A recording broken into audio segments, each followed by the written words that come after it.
first of all, to get embedded to the point where they allowed you to be around them like that? Okay, so, I mean... We should tell everybody it's Chimp Empire. It's Chimp Empire, yeah. So a 4-part series chronicling this unusual period in the Ngögo chimpanzees' lives, right? So we are very, very lucky. Basically, there's a scientific project out there that's been working at Ngögo for almost 30 years now. So scientists, when they first arrived, the chimpanzees were not habituated to humans at all. So they kind of came knowing there was a big group of chimps out there, but they didn't know anything about how many there were or who they were. And they had to go through this process of habituation, which basically means sort of following them around and getting them used to humans observing them. So in those early days, the chimps would just run off. They'd have total fear for humans, so they weren't even able to see them, let alone study them. But that sort of, they gradually overcame that fear, and to the point where the scientists can just arrive with their notebooks and gently follow them around kind of within the group every day. So after years of doing that, it makes it possible for a film crew to come in and kind of literally walk in their footsteps. So that process of actually being accepted into the chimpanzees group was sort of, we had this previous scientific project that enabled us to do that. And in terms of for the series, we had like 400 filming days. We knew that we wanted to be sort of observing them in detail and from sort of within the group. And yeah, we were able to do that. We had a great crew, lightweight equipment, and sort of followed them around constantly for about 400 days. Wow. I mean, the footage you guys acquired, it's really amazing. I've never seen anything like it. I mean, it's like a chimp was carrying around a camera. I mean, was there any moment where they interacted with you guys where you thought like maybe you were threatened or in danger? You know, if you're filming lions or something from a sort of safari vehicle, you film them with a long lens and you're kind of spying on them from a distance. So they might sort of clock that you're in a car from a long way away, but you're observing them and you're kind of not part of it. You're looking in from the outside. With chimps, partly because of the habitat they live in, right? It's a dense rainforest. So if you were 50 meters away, you can't see anything. So you need to be close to the chimps to observe and film them. And also it wouldn't be a good idea to try and creep around and hide from them. They wouldn't like that. So you sort of, you peacefully, gently kind of make your presence known. And they sort of, they acknowledge you when you turn up. They're certainly sort of checking you out. But then they go about their daily business, and it's incredible how little interaction they have and how little that they sort of ever even come close to interacting with you. Wow. But what about if you have food or something that they want? Do they get curious about things like that? You know, they're very careful there, and that the scientists for years have sort of made sure that, you know, the strict rules that you can't take, you take food in, but it's in concealed containers. You don't eat in front of the chimps. That's exactly the sort of thing that could cause a situation if there was some association with food or something that you had that they wanted. Yeah. So that's really carefully managed, and they don't associate you with food, and they just treat you as a sort of passive observer. Having said that, you know, you're right in there, and you know, they could be just sitting around peacefully sort of playing or grooming each other, or they could be doing something quite aggressive, and they could be fighting, or they could be patrolling for another group, or hunting. And then, even though none of it is sort of targeted at you, they are behaving in a way that can be quite intimidating around you. I think the most disturbing thing to me with chimps is, well, there's two things. One, that they murder each other, but two, the hunting of the monkeys. watching them hunt and kill and eat monkeys is so weird. I think, was David Attenborough the first one to capture that on film? I don't know whether he was the first one, actually. I think Jane Goodall, back in the day, when she was doing she still has the Gombe chimp site, but I think she and maybe a Nat Geo team, I think they sort of documented it for the first time. And at that point, nobody knew this happened. And then I think on a David Attenborough project, it was documented as well. But in Ngogo, they're the biggest group ever known. And they are a very strong and powerful group. And there's a lot of males. And it is often the males that are involved in the hunting.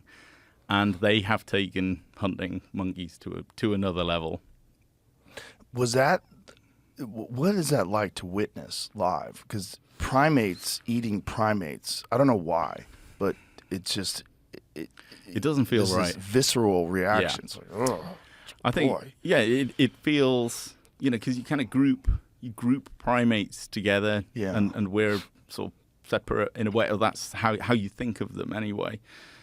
And I think also you spend so much, if you're interested in chimps or you spend time around them, you're constantly making connections between you and them. So you're feeling, even though it's kind of a one-way thing, you're feeling those similarities all the time. And then you see how they behave to other primates, and it's it's shocking. You can't believe that as sophisticated as they are and how connected you feel to them, they don't feel that sort of level of compassion or empathy for other primates at all, and they hunt them regularly. Yeah, how many did you witness them kill?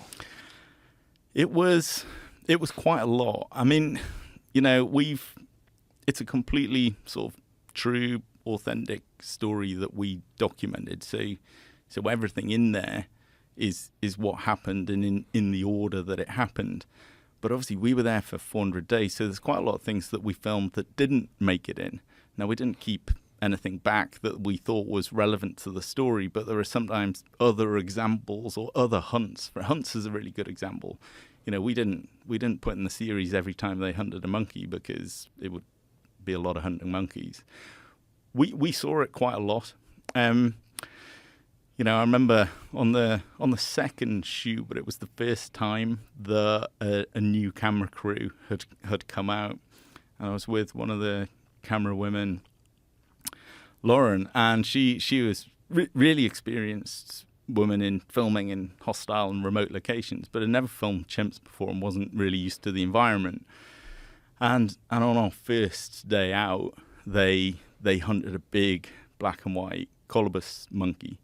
And, it's everything that goes along with it. It's the sort of the cooperation, the teamwork. There's a tension in the air when that they're going to hunt. They've decided to hunt, but it's not on yet. And they're sort of moving around the forest trying to get in a position where they can successfully catch this monkey. But then once they go for it, and then they're just chasing it. And it's chaos. And, they are organized in a way. They know exactly what they're doing, but you're sort of running around after it, and you quite often don't know exactly what's happening. Where's the monkey? Where are the chimps? And she was just like, where am I? Like, what have I got myself into? But she was absolutely amazing because she sort of, held the shots, and a lot of what she filmed that day is in the series, actually. But I don't know, the energy when you're there and you're watching it, the energy of the whole thing takes over. And, maybe this isn't a good thing, but I think when you have seen it quite a few times and you accept it as part of the natural relationship between these two species, you do become slightly desensitized to it. And yeah, I remember the first time I saw it being very shocked. But once you've seen it quite a lot and it's a natural part of their lives, you don't feel the same way about it, actually. Is that their preferred food, do you think? Well, they're mainly fruit eaters, ripe fruit specialists. So, their territory is is filled with fruiting trees. And those trees fruit at different times and at different cycles. And they have this incredible knowledge of all the trees that are in their territory. And they have a good idea about when they're going to come into fruit as well. So they're always moving around this vast territory and sort of checking out what's in fruit and what isn't. And they'll know that something's it's not quite ripe yet. But that'll stay there, and they'll come back and they'll feed off that tree in the days immediately after. So that's they have to survive. They depend on fruit. Monkeys seem to provide a sort of a different purpose in the chimpanzee community. They're definitely valuable from a nutritional point of view, but there seems to be other things going on as to why they hunt. And, I don't know, I'm going to use some of the wrong terms here that scientists probably wouldn't support, but they do seem to enjoy it. It does seem to provide some sort of cooperative function. It's not sport, but at the same time, it's not purely for survival. It's there's something else there. And I think in when you watch them share meat after they've hunted a monkey, that's when some of its sort of function becomes clear, because who catches the monkey and then who gets a share of that becomes a really political business, and that feels, from our perspective watching it, that suddenly it all sort of fell into place a little bit, because who gets meat and who doesn't has a sort of it's very political. Yeah, it seemed like that in the documentary, where in particularly when the female with the baby got some, and the one male that didn't got very upset and attacked her. Yeah, that's a kind of a classic example of it. Or, yeah, they're all there trying to get a piece of meat because they want to, but it risks upsetting other chimps at the source. Because there's only so much meat. There's only so much. A lot of chimps. Yeah, and there's sort of the strongest alliances are being sort of served in that situation. So sometimes, chimps get a scrap here or there. In that particular instant, she made it away with quite a big share of the monkey.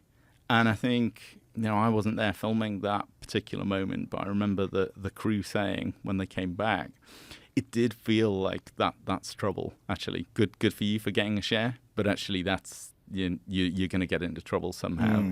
But because, whether she was aware that there was somebody who's, a high-ranking male was being excluded at the same time. So there was this tension between the males, and then this was further complicated by a female getting a share, and then he just blew his lid. It's just so fascinating to watch the communication and the politics that are involved, and all the negotiation and the way they treat each other. Was that surprising to you that it was so complex? Yes, I mean I've worked with chimps before. I'm not a chimp scientist. I'm not an expert in that sense, but I have. I've done a film myself a few years earlier on the Ngogo chimps, and I also worked on another one years previously. So some of that I knew, and that and in part that was why we made the series, that we knew there was going to be this level of complexity. But we'd never, and I don't think anyone has ever committed that much sort of filming resource and dedication to that intense of a period. So we sort of seemed to be able to record it at a level of detail that I hadn't seen before, and I don't think anybody else has. And that did surprise us, yeah. And it surprised me personally. It's the sense of awareness, like, as far as we know, that there's quite limited vocal communication with chimps. They make sort of They make food grunts, which tells other chimps that they're enjoying some food. They make pant grunts, which are a sort of this noise that they make to each other, which is a signal of submission. And they have various calls. But as far as we know, there's not a huge amount of complexity in that. There's not a lot of language.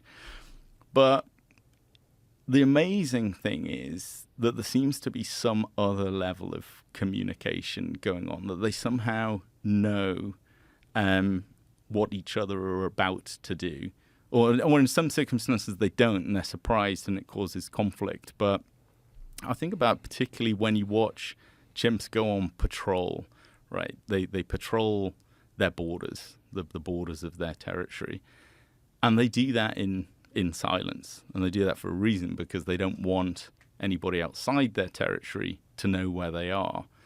But how to coordinate that when they're not making any noise to each other at all? They're looking at each other, and they appear to be reading each other's intentions, and they kind of know without anybody saying anything that we're going on patrol now.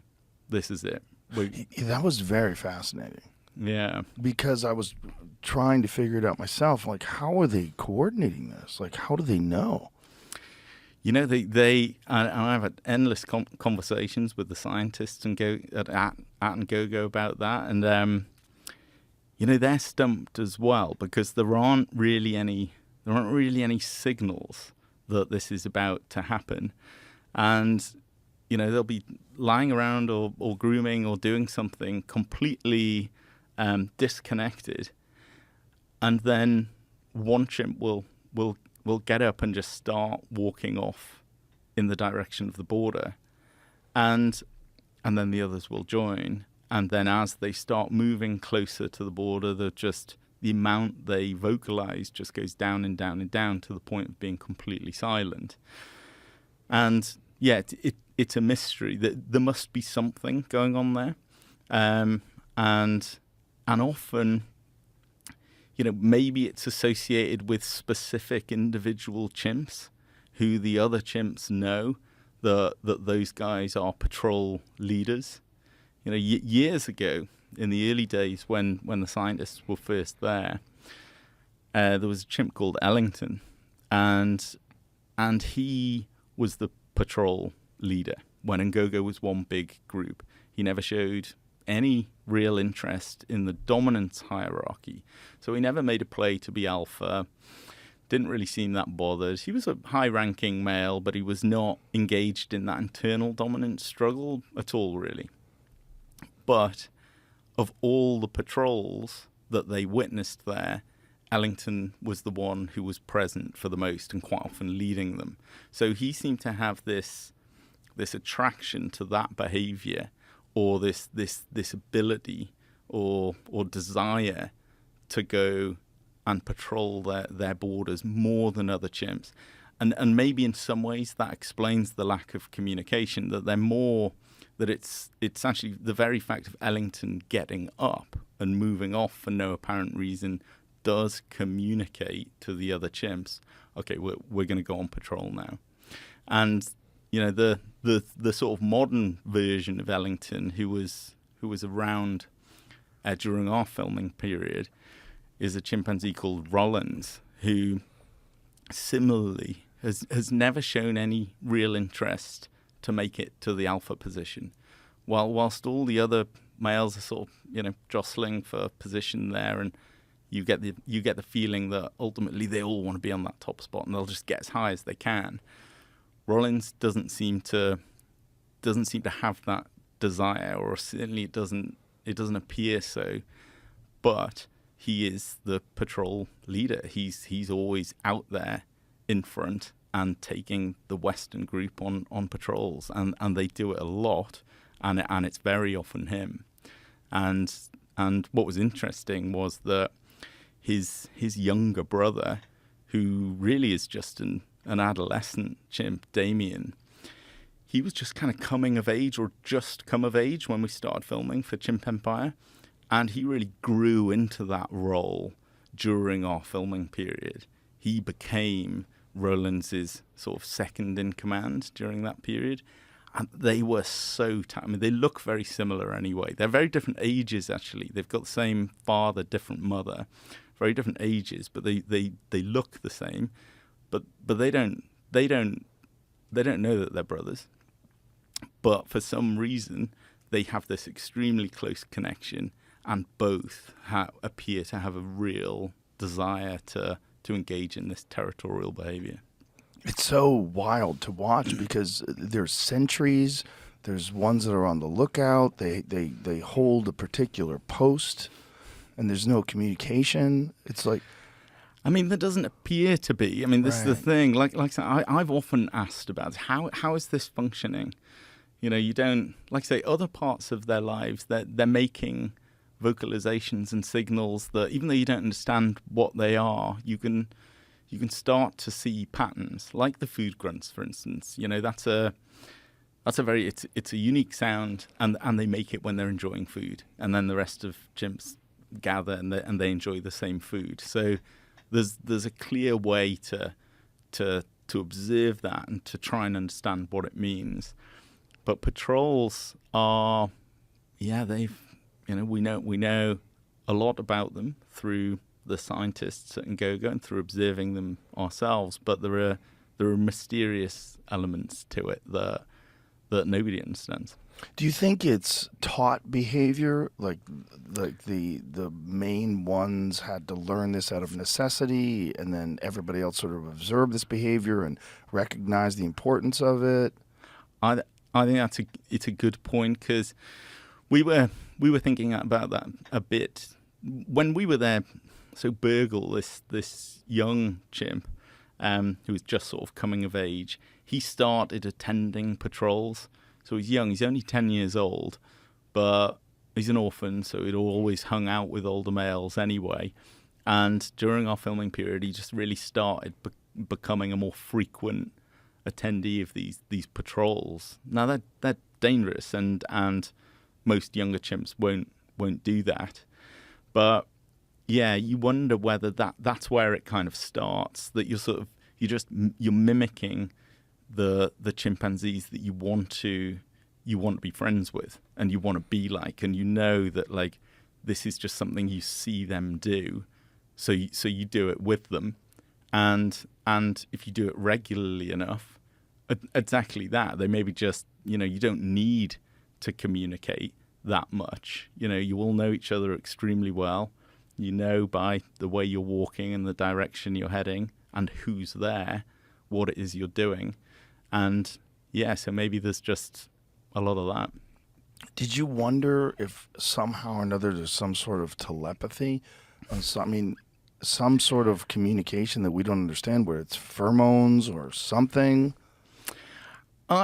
Personally, I wondered all sorts of those things. What is it? There is there some other signal?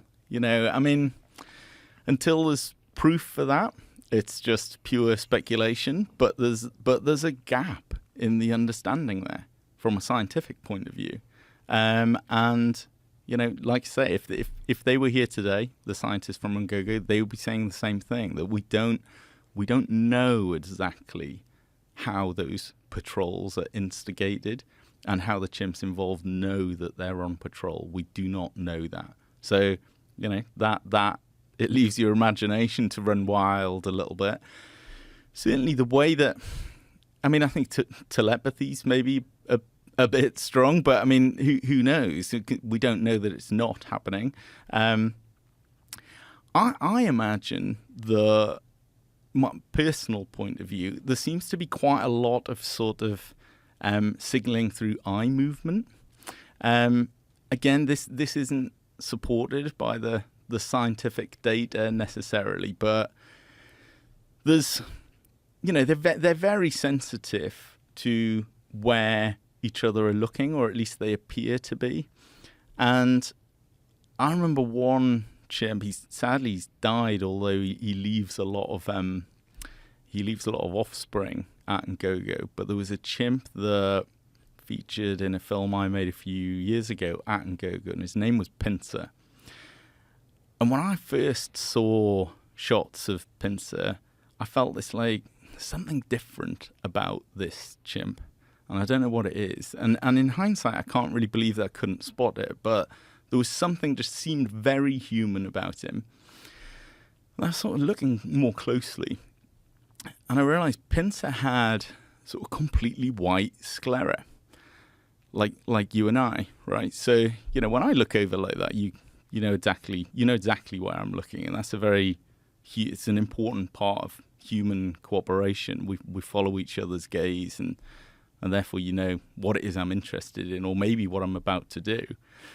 But in chimps, I was reading around it after I saw this chimp Pincer with his white sclera, whites of the eyes. Officially, chimps don't have this characteristic. They're supposed to all have like brown. Where we have whites of the eyes, they have brown. So the difference in color between the iris and here is less similar. So there we are. This is that one. Yeah. Chimp. Yeah. Okay. It's a good one. That's not even the best sort of picture of Pincer. And obviously you can see a bit of discoloration, like they look like quite unhealthy whites of the eyes there. But he has a very defined difference between his iris and whites of the eyes. So with Pincer, even at a distance, you can see where he's looking. And that may not seem like much, but in a species where we don't fully understand their communication, or they appear to be doing things without any vocalizations, I wondered, how come Pincer's got this, and what impact does it have? I talked to, there are other examples of actually, and there was a chimp in Gombe, I think he was called Mr. Wurzel, who had very good example of whites of the eyes as well. But we started looking into it at Ngogo, and I started talking to the scientists about it, and they were like, well, yeah, Pincer does have whites of the eyes. We've never really thought about it that much, and it's not that they didn't notice, but as filmmakers with our lenses and things, we're often looking at the chimps in a level of detail that the scientists don't see every day.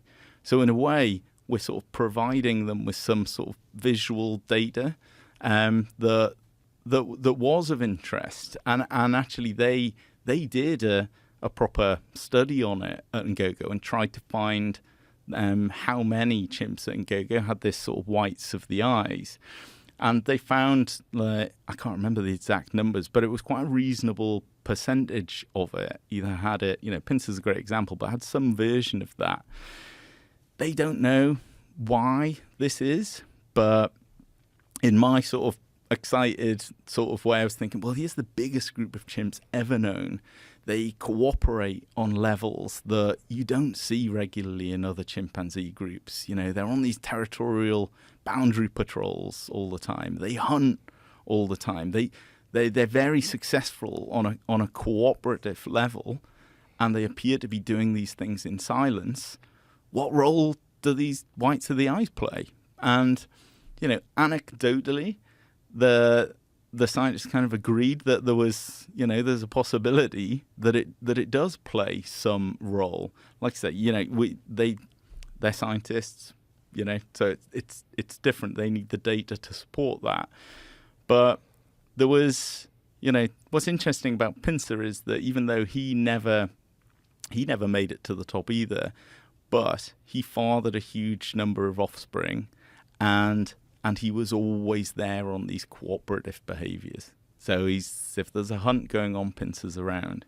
So this was, like I say, it was just my hypothesis from a non-scientific point of view, but I thought he played a sort of disproportionate role in sort of cooperative behaviors.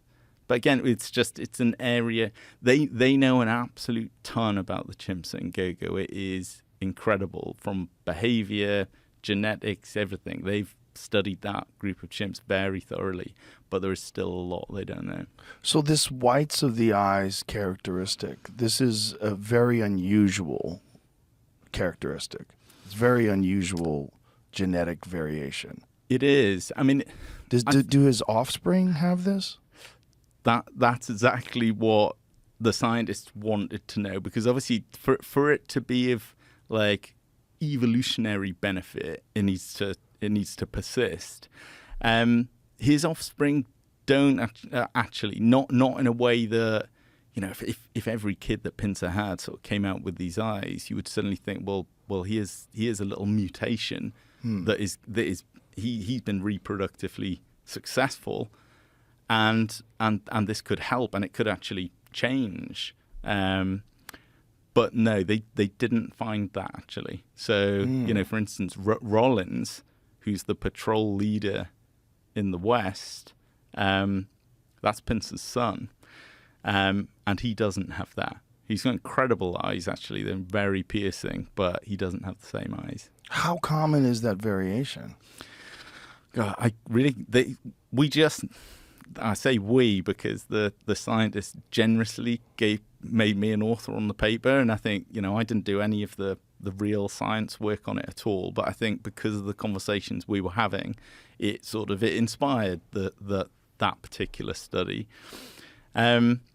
I think they found that there was, again, don't quote me on the numbers, but something in the order of sort of 13 individuals at Ngogo. So a non-trivial percentage. That sounds very sciencey, but it means that, like, you know, it was a significant percentage, enough to take note of, and that's as far as the study's got. They don't really understand the impact of that, if it has any impact at all. You know, it could just be random variation. And because Ngogo is such a huge group, you know, that you would expect to see more variety and more incidences of things that occur on low levels. So they still really don't understand the role of that. But it was interesting to me on two levels. Like I thought it was fascinating because it made me just wonder about what's going on behind those eyes. But also as a human, you just engage with Pincer in this, you know, it's like suddenly there's a part of his face that feels a lot more familiar. And I remember one of the scientists who was there years ago when I was there, Kevin Potts. And like I say, they'd say different things around the fire at night as to what they'd say in the scientific papers. Well, I remember Kevin going, "Oh, I'm totally with you on Pincer." And he said, honestly, some days I'll be out there following Pincer around and he's just sitting there close to me, and I just think, God, any minute he's going to just turn around and say, "What are you doing, Kevin?" And like, he was the... There he is. Yeah. I mean, look at those eyes. That's wild.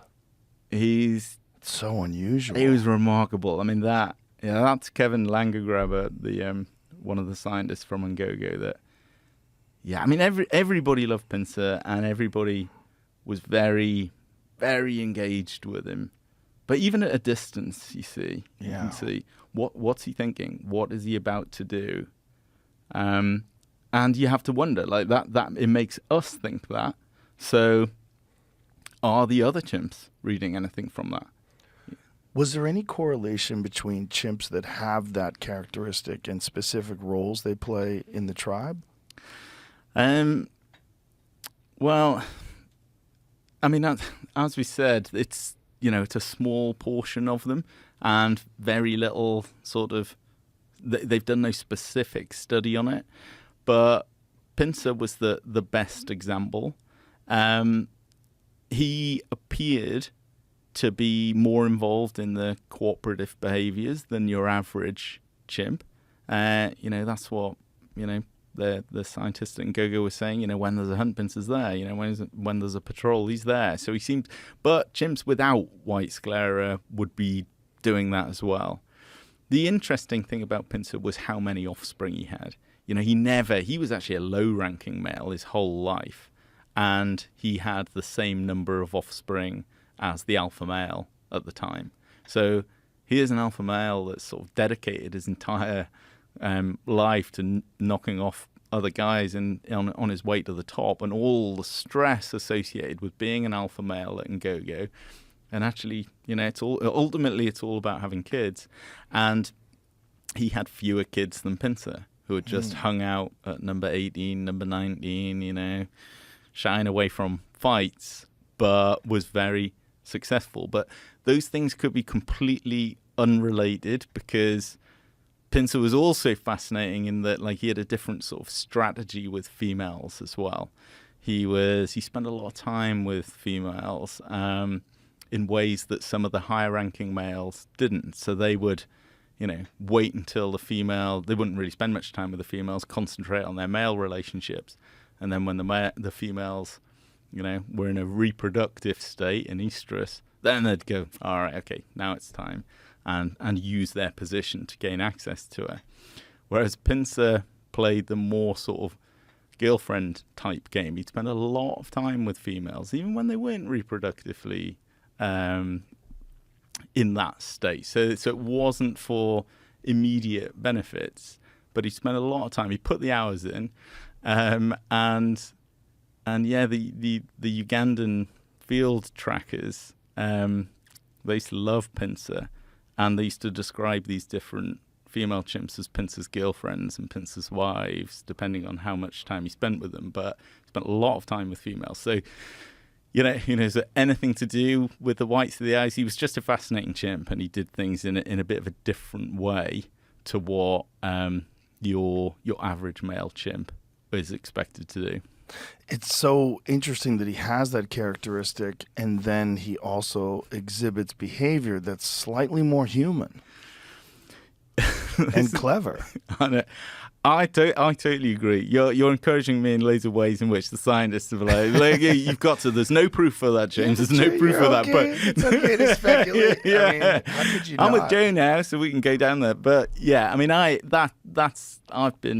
you can get really fascinated and carried away with those things. And the thing is, there's loads we just simply don't understand about it. So all of that is possible.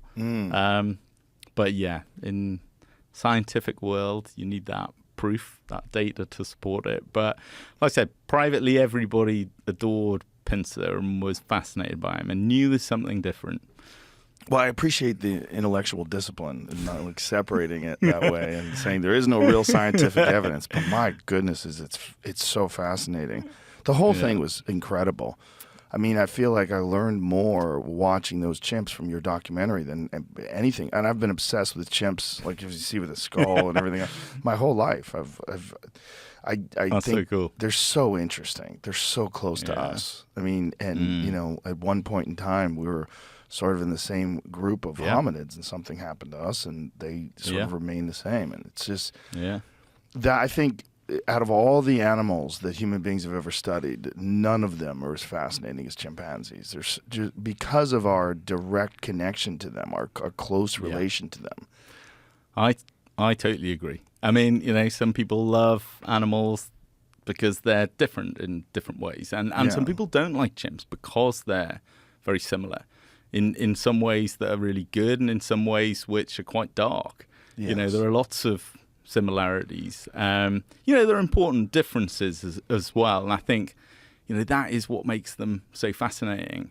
If they were really, really similar, then, you know, it would be too similar. And it's sort of the intrigue is sort of where does that similarity end and the differences begin. And I think that's a very sort of personal experience watching chimps. I think that's why people find it so cool as well, as you relate to different qualities in them as a species or different individuals. And I hope that's kind of what we did for Chimp Empire, because we tried to pick a real range of perspectives, and because they are complex creatures, they are all different. And, you know, you can say chimpanzees are like this, or chimpanzees are like that, or a chimpanzee of this age does this or that, and some of those generalisms are true and are useful, but that sort of individual variation, that difference in personality from chimp to chimp, that really affects what happens to them, and what they do and who they have relationships with. That's what's really fascinating. And I think as a human, just you gravitate towards different qualities and different chimp characters. No, I think you did a fantastic job of highlighting that, and it's so compelling and so interesting, and so, I mean, what is it like to be embedded with this tribe for so long and then go back to regular civilization? Is there like a bit of an adjustment period? Well, like we were there as a team. We were there for about 400 days. So that's a huge, totally immersed. The team members, or human team members, swapped in and out. So the camera crew, which was made up of 4 people usually, 2 on each group, they do sort of between 6 weeks and 2 months at a time, and then they'd come out and leave the forest, leave Uganda, come back home, get their lives in order, have some rest, and then they'd come out for another 2 months when the second team was finished, and we sort of tag teamed the camera crews. I was not out nearly as often as the camera crew, so I personally would go out at the start of the shoots and help set up with the camera teams and introduce them to what we were trying to do and the characters we were following and how we wanted to film them. At the same time, there's, it's a real sort of observational documentary.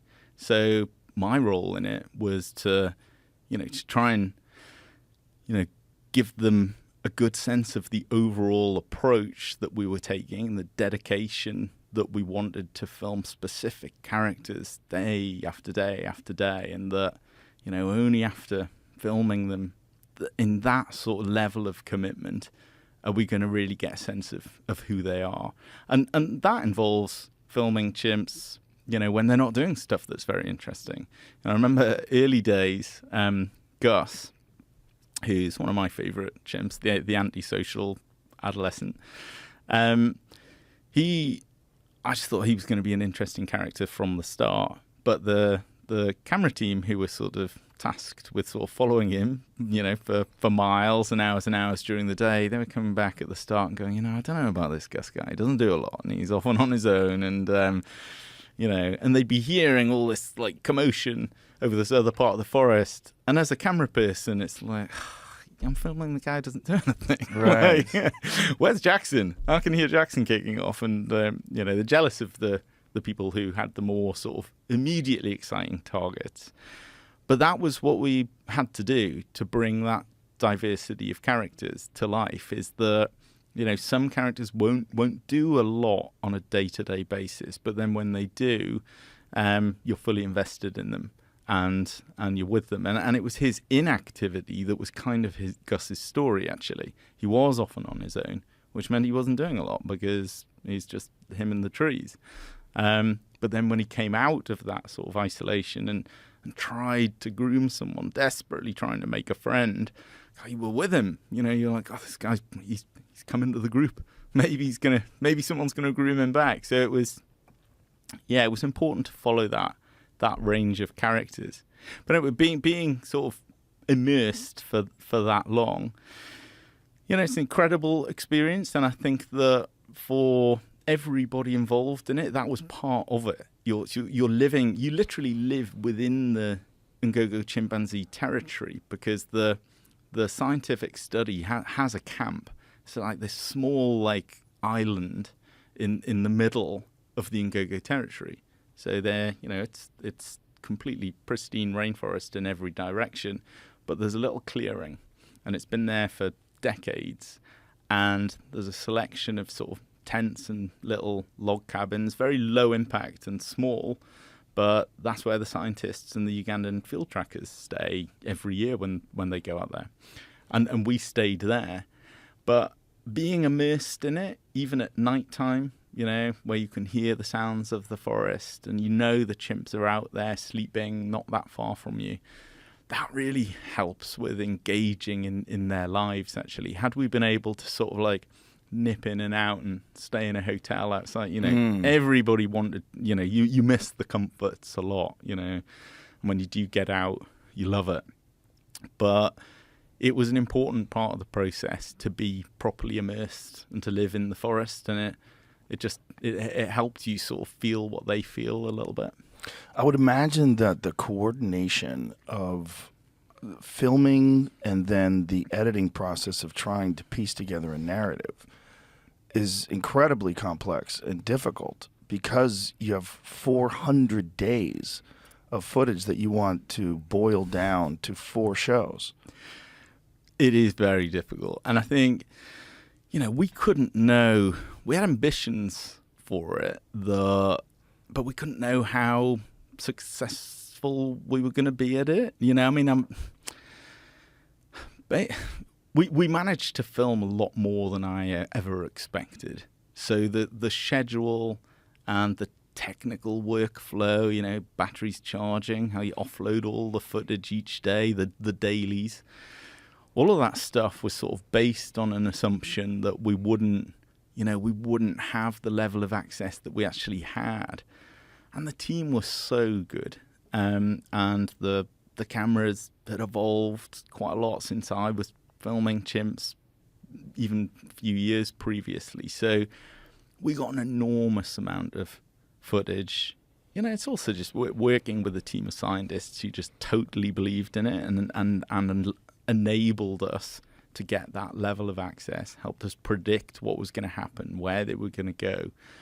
So we were just, we filmed a lot more than I ever expected. Condensing that down and simplifying it into a 4-part series was a huge challenge. Like I said, from the beginning, we were totally disciplined about certain things. However it turned out, we were going to tell the story that unfolded over that 18 months. There's not the option to make things up or create stories that didn't happen. And so we were, the challenge was going to be, what do we not use, basically? So we filmed a lot more than we ever needed, and we did that in terms of range of characters as well. There were whole character storylines that we filmed that didn't make it in. So that's where our editing process and our sort of the creative approach to it was that we're going to be able to make these really dramatic and accessible stories by omission, by what we don't have in. But that process is sort of like a sculpting process. You sort of come back with 100 hours worth of footage off one shoot, and we did 6 shoots. And then you sort of go through that and just gradually sculpt it down to the characters and the moments in those character stories that you feel are the most interesting or reflect what really happened. Now, what is that process like? Well, first of all, you said you have these camps. Is there electricity in these camps? No, nothing. How are you recharging batteries? So a combination of solar and generators. So we had a couple of generators that we would stick on for certain little hour slots during the day, and that would cover downloading the footage when it came back and also charging batteries and radios as well. So we had a few electrical needs that the scientists didn't have and weren't set up for. So there were some things we needed to do. Yeah, we had 2 generators. We tried to use them as infrequently as possible because even though they were quiet for a generator, but you don't want to be chugging away and using up fuel in a sort of low impact situation there. But we did need a bit of power. But we were always able to, offload cards and charge batteries, and then we're ready for the next day. And then you have to do it again and again and again. I would imagine that at the end of the day, there probably has to be a very complex system of organizing what you got and defining it. Yeah. And then, you have so much footage to be able to go over that and try to piece together a storyline and to know on what cards and on what hard drives you have what data, because you're not uploading it anywhere, correct? You don't have internet access? No. So it's all there. Yeah, this is quite technical stuff. If you're interested in it, I can get into it. Yeah, please. So yeah, and we went through loads of sort of working out how do we make sense of this? Did you coordinate this in advance before the expedition began? Yeah, huge amount of work beforehand. On all sorts of things. So all the camera, we tested out a ton of cameras. So there's lots of things on the technical camera side that we had to, and that involved going to local forests in the UK. And this is in terms of capabilities and low light capability and weight and ease of use, because not to get distracted by that. I'll come back to all the logging and things, but the camera side. There's a scientist who was one of the first guys out at NGoGo called David Watts. He's at Yale. He's a professor at Yale. He's a very big deal, very eminent scientist. But he chose for his own personal interest to carry around a little camcorder not from day one when he was there, but very early from when he first went to see the chimps in the early 90s. He carried around a tiny little palm camcorder. Mini DV tapes or something at the time, and he's had various versions over the years as they've got a bit more modern, but something that's about 400 grams that he could just stick in his backpack with a bottle of water. Over the years, he's filmed things that no film crew has ever managed to get. Now he films them like a scientist. It's video data for him. He's not filming it for it's not a 4K Netflix production. But he's just filmed moments in their lives that have just been impossible for film crews, carrying enormous equipment, very heavy tripods, so they're stable in the forest, giant long lenses. Traditionally, film crews have only really managed to capture small parts of their lives, whereas David was filming these incredible things regularly. It just felt like he had this amazing access. And I remember thinking, if we can find some version of that where we have the same level of access that David has, but with cameras, with new technology that will deliver for a sort of 4K Netflix production. So in the end, I mean, if I had the camera on the table now, you'd be like, well, that doesn't look very small. And it was, and the camera crew would be like, well, they were quite heavy actually, and you had to carry them around in backpacks. But they were significantly lighter and easier to use than things that would normally be used on those sorts of shoes. So that made an enormous difference. And I think that, but in a way, that's related to this huge volume of footage. So we sort of came up with this fantastic setup with the cameras, but it allowed these camera people who were fit as well and just super keen to just film all sorts of things that we didn't expect to get. Then we have this huge challenge where we've got volumes of footage that, often with things that you kind of, you might film a grooming scene for sort of 2 hours, and then in the end you only want to use a few shots of it. You're still representing what happened there, but you've got this huge volume of stuff to cut out. So long months before we ever went there, we're trying to work out how we're going to organize this stuff. And we need to organize it when it's fresh, because we need to know who's in that shot. We can't just end up in the edit with 300 hours of who's that chimp again? Oh, I think that's Carter. Right. You just can't do any of that stuff. So I imagine reality series do a similar thing, actually, this sort of observational docs where you're just filming a ton of people all the time, or CCTV style stuff. But for us, we needed to straight away back up the footage and then assess what we had. And every single shot needs to be logged with which chimps are in that shot, what are they doing, what are the conditions, and then there's all the data that's built into it that says when it was, and even in some case GPS information. So all of that went into every single shot. So at the end of it, we've got this enormous library and this cool bit of software where you can go, okay, I'm pretty sure I know the story beats that we've recorded with Gus, but let's just type in Gus and bring up every shot of Gus that we got over the year. And it would go, and then that's Gus, everything that we've got of Gus.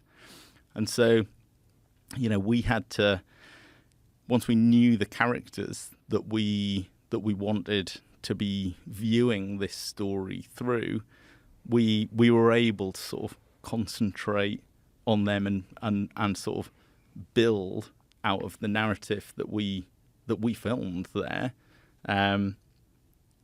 Build their storylines in parallel to the storylines with the group.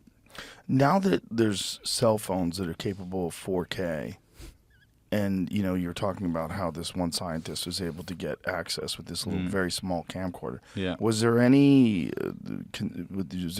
thought of using cell phones? Because they're so small now, and the cameras are so good. They are, and they are really good. In the forest, they are less good actually, because it's a real low light situation. So that's and you don't have the ability with cell. You can zoom in on most phones, can't you? But the quality goes right down. It's a digital zoom, so you're not using as much of the sensor. So although they are extremely impressive, and when you're in a situation with loads of light, the images look, you can blow them up on a screen like that and they look good.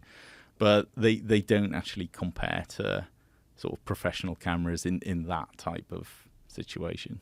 But when you're talking about this one scientist that had this very tiny camera and all the incredible footage that he was able to get, I would imagine that with cell phones today, particularly with these, there's various add-on lenses that little cases that you could put on a small cell phone. Yeah.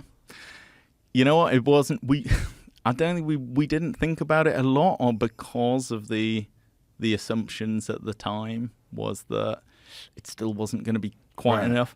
But I agree. I mean, I think there's, you'd certainly, they would be recording at a level that you wouldn't have been able to before. I still think our compromise was to try and get the highest quality possible whilst getting that access. So like I say, if I actually got the camera out now, you'd be going like, oh, that looks like a pretty big deal. It's bigger than these cameras, for instance. But it was still relatively small compared to most sort of nature show setups. So when you're filming, you film for 400 days. Like, how long is that editing process? So we went through like a huge pre-editing process, which is sort of what I was talking about earlier, going from that, right, this is everything that we've shot, reducing it right down to, the best bits and the most relevant scenes that we'd filmed. Gus is quite a good example. We would, film him for hours, not doing very much and looking like he was struggling socially. And so you don't actually need to make that point and to share that experience with the viewer. You only actually need a small amount of that. So there's a phase of it where you sort of just reduce it down to everything that you think, boil it right down. This was the story that we recorded in its most representative chunks. And that really helps. You get it right down to a manageable level. And then looking at that and thinking, okay, well, how's this going? How are we going to divide up this narrative across four episodes? And there's obviously, that's where we had quite a lot of choice. It's the story unfolded in a particular way, but we could choose when to introduce the different groups, and we could choose how much to expand certain parts of the story, and then how much to sort of compress times during that narrative that we recorded. So there are quite a lot of creative choices there. Like I say, the overall, the series at the end, that's what happened. But there's a whole load of bits that we sort of, compressed, because you didn't necessarily need to see this period between that and that, and it wasn't relevant for the story. But yeah, editing. So a lot of work done before the edit, because you can't, you couldn't have expected any editors to come in and just go, well, there's the rushes. Make us a good opening show, will you? So loads of work done before the editors got on board. But then, 4 different editors, about 20 weeks per episode. Wow. So what's that, like 5 months or something? Yeah. But that sounds like a really long time, and it is. But you have to be in a position to share a cut with, in this case, Netflix, about halfway through that process. So actually, putting together a show that really works and illustrates the story that you've captured in a dramatic way. It takes quite a lot of work, and that needs to be representative of where you're going by the time you first show it. So, I would imagine that's one of the biggest challenges of this whole piece, this whole series. Yeah, I mean, Phil, lots of different challenges along the way, and in some ways, like each time you knock off one of the challenges, you feel a bit more relaxed about it. I love being in the edit. That's sort of my happy place. I mean, I like being in the field. I used to like it more when I was younger and fitter. Actually, like it's getting hard. It's harder. I mean, it's not like I'm an old man or anything, but like the camera crews are younger and fitter than I am, and lighter. But the edit is, that's I love that part of the process, and you can really, things can be, you can edit shows in a lot of different ways, and the sort of style and tone and the music and things. A lot of the overall feel of the series starts to come to life. So, and I think we had fantastic editor Sam Rogers, who I've worked with a few times before, and he did the first episode. And he did a really, really good job. Great instincts for it. And we were very well prepared. And we, initially we didn't do any sort of narration on it because we wanted to sort of do a test of like, how much are you going to just engage with these chimps and not be told what's happening or what might be about to happen or what that means. Let's just do it without any commentary at all to start with. And it was a fantastic exercise because then we showed Sarah at Netflix that first cut, and everyone loved it, and you could follow it, and you were just like, you were right in there. And in a way, I sort of, in some ways, I missed that first version because it was it was an odd experience, just sort of like, no, we are just going to be following the chimps, and the edit and the music and the sound is going to sort of tell us what's happening here.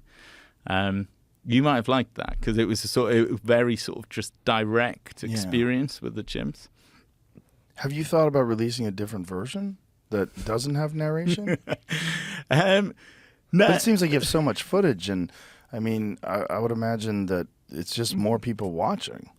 Yeah, I mean, I don't know. I mean, in the end, because we got Mahershala Ali, and I just loved that part of the process as well. Mm-hmm. So I think in the end, I thought it was a great exercise, but actually, we wanted it to reach a broad audience. We did want another layer of thought process there and some interpretation. And, Mahershala did a fantastic job. And I think that, there are other voices we could have had on it that I may have sort of regretted, and that might have taken something away from that. And I think that was, for me, that sort of confirmed that, we lucked out with Mahershala, and he was fantastic because it gave it something else. It gave it an extra sort of conceptual layer that I think really, really helps. But certainly makes it more relatable to humans. It does, yeah. It makes it easier to follow along, especially if someone is not like completely fascinated with just observing chimp behavior with no narration. Yeah, and the thing is what you can't, like stylistically, there's whole sections that you could follow actually without any narration. But then that becomes quite an unusual experience if you're just like, you go like 20 minutes without hearing a word, and then Mahershala pops up because there actually you need to know something here about what's at stake, and that's often how we sort of try to shape the narration, was sort of on a need to know basis. I think because the voice really worked, we sort of decided to use it a little bit more. But our initial approach was, well, I think in certain situations, for instance, Gus going to groom Abrams or whatever, you need to know what's at stake there. You need to know that he doesn't actually have any grooming partners, and that this is, this sort of opportunity with a chimp like Abrams could change his situation. And you could, partly you could follow that visually, but I think it helped sort of really solidifying some of those thoughts. You have so much footage and 4 shows. Has there been thought about expanding this and doing more episodes? I think it would be hard because because the series covers a sort of the true chronology of events. So all the sort of real drama and real things that happened throughout that period, are represented in the series. So quite a lot of the footage that we didn't use are just sort of other examples of the same thing that we didn't, less descriptive versions of, or repeated behaviors and things. So there wasn't a lot of things that you sort of feel, oh, there's a whole nother show in there.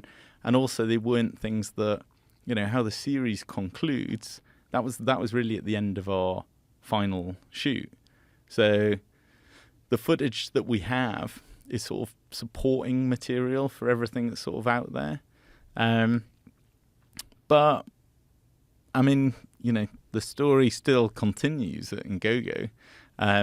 Things are still going on there and still changing. Do you get updates? Yeah. So we're pretty close to all the scientists there and have been for years. We're friends and stay in touch. I'm seeing one of them tonight, actually, who lives in Austin. But they are often texting things that are happening now that they know we'd be interested in. Now, has there been thought about doing another series? Because this has obviously been very successful. Well, I think, it's hard to say. It's only been a few weeks, so it's hard to say how successful it is yet. Because Netflix doesn't tell you. No, they don't tell you. Yeah, they're crafty with that. Yeah, it's obviously anecdotally from people that I know. So many people recommended it before I watched it. I got so many text messages like, you must watch this. This is right up your alley. So many people told me about it. Well, I think because of your interest, though, you might get a bit of a bias on the sort of like overall conversation on it. Maybe I don't know. I'm assuming because people know you're into chimps. I think, yeah. And I read the Twitter feed each day. I can't resist. I'll refresh that, see what people are saying about it, and really, I'm really excited about the feedback. You should be, but I don't know, whether it's going to get bigger or who knows. I personally and the whole team who are involved in it, you just kind of fall in love with that place and the people who work there and all the chimps. Whether we were filming or not, you kind of you want to find out what's happening and go because you're following that story whether you film it or not. And I think we'll always be on a sort of like, we want to find out, is Abrams in charge? There's things that are happening that we're constantly being updated about. I think we'd love to go into a second season, but I think that's, quite an undertaking. It's a huge undertaking, but I think we learnt so much on the first one that, a lot of the pain about how to do it, it will be a much easier thing second time around. But also seems like one of the most unusual situations. where there has been these embedded scientists in this area for 30 years. And these chimps are so accustomed to it. I mean, it's like to try to reestablish that somewhere else. Yeah. And then this is a very unusual group of chimpanzees too, right? It is. I mean, there are other chimpanzee sites, several other chimpanzee sites around Africa where they have a similar, the chimps are habituated, long-term scientific projects. Jane Goodall being the perfect example. Her project has been there long before the guys were studying in Gogo. So that's much longer term. There's study sites in Thai and the Ivory Coast and Fongoli. There's many of them. What's unique about Ngogo is, as well as having that level of access and data, and so you just have so much information about the chimps, but there's also just a ton of chimps.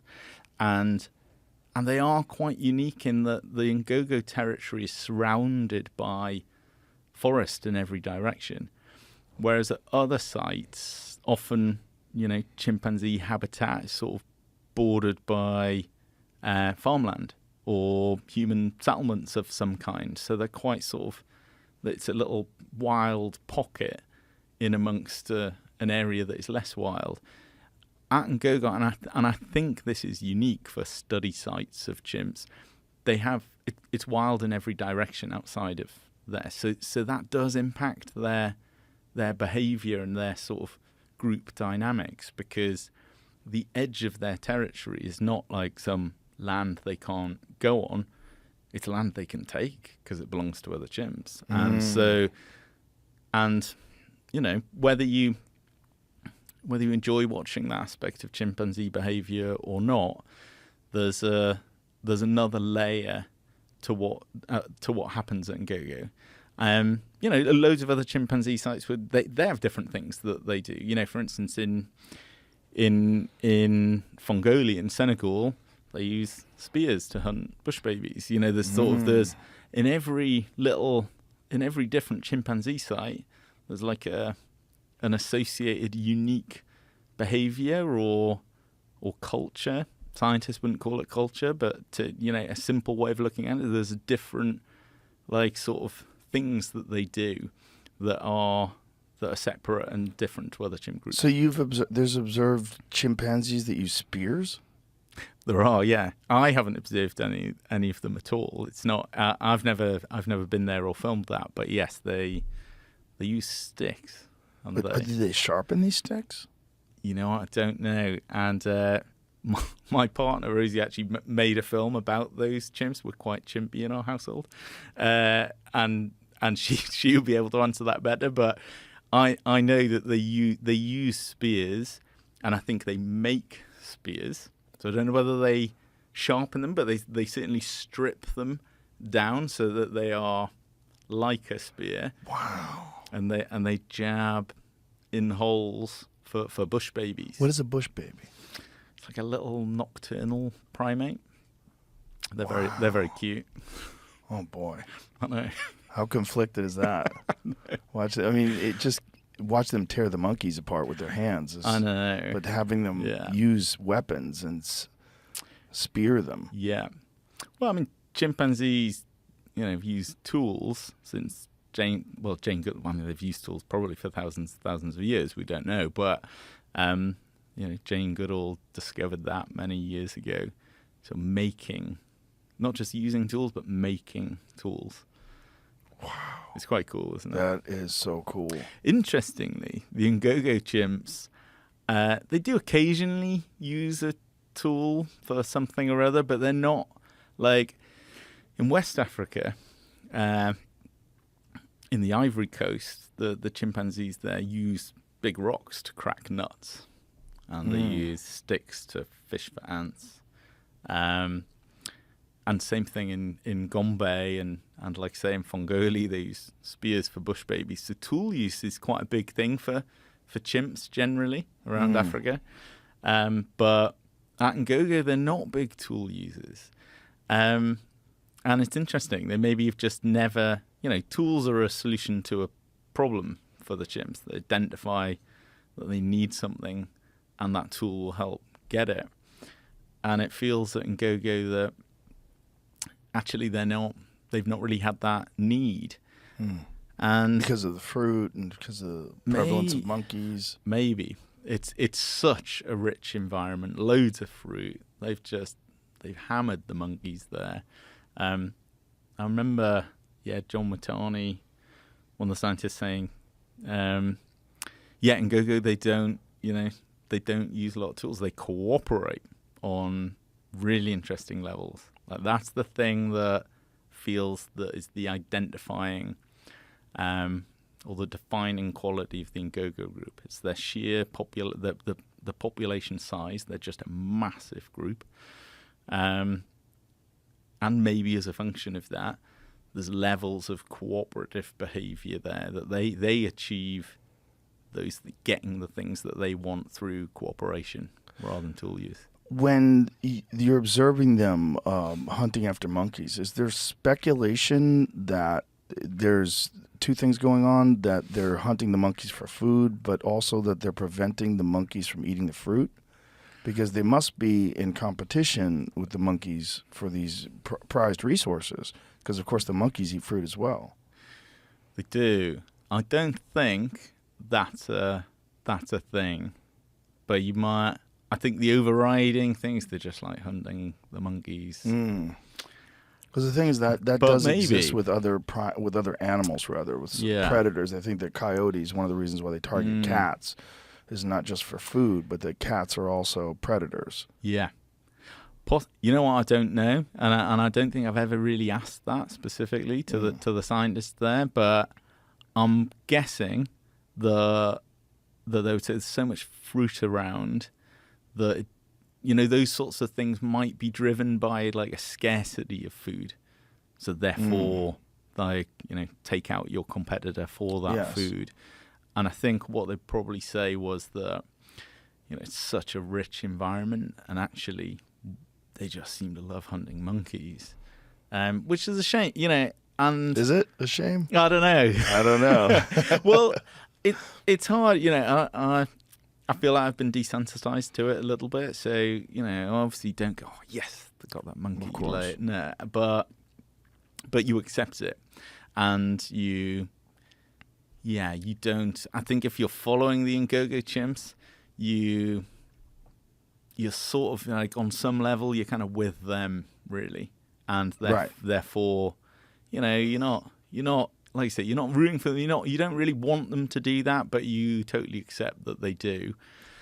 But in previous years, there used to be a lot more monkeys there, so the chimps are actually having a probably negative impact on the numbers of the monkeys. But is this just they have a very specific territory? Yeah.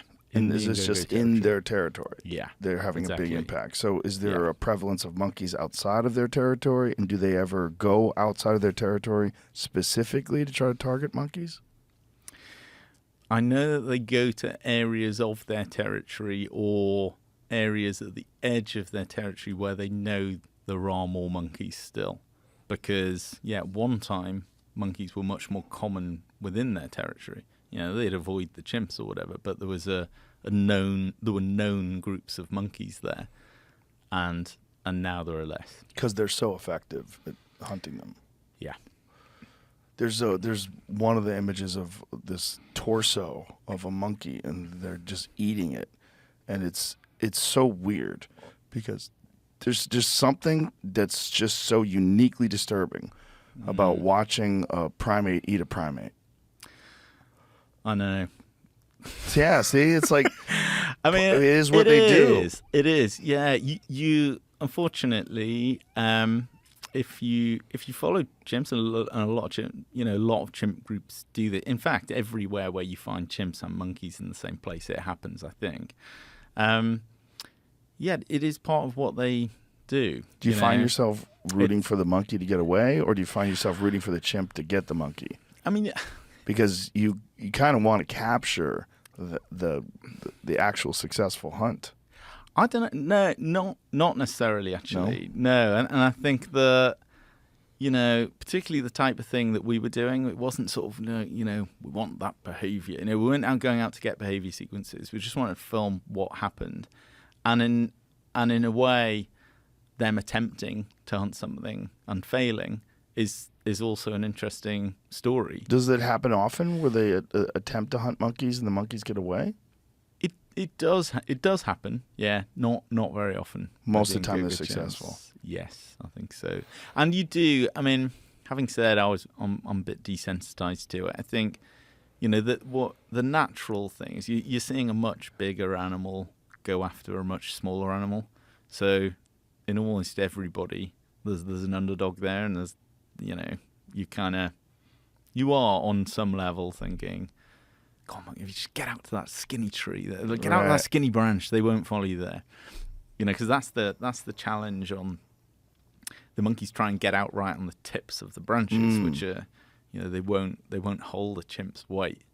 So that's the safe bit. But then it's quite a precarious position, because where do you go from there? You're just kind of delaying things, really. Because they know exactly where you are. It's hard because those monkeys they're complex creatures as well. Yeah. And I think, if we were focusing on them a lot, we'd start to engage with them as individuals, and it would feel different. And it's important to remember that.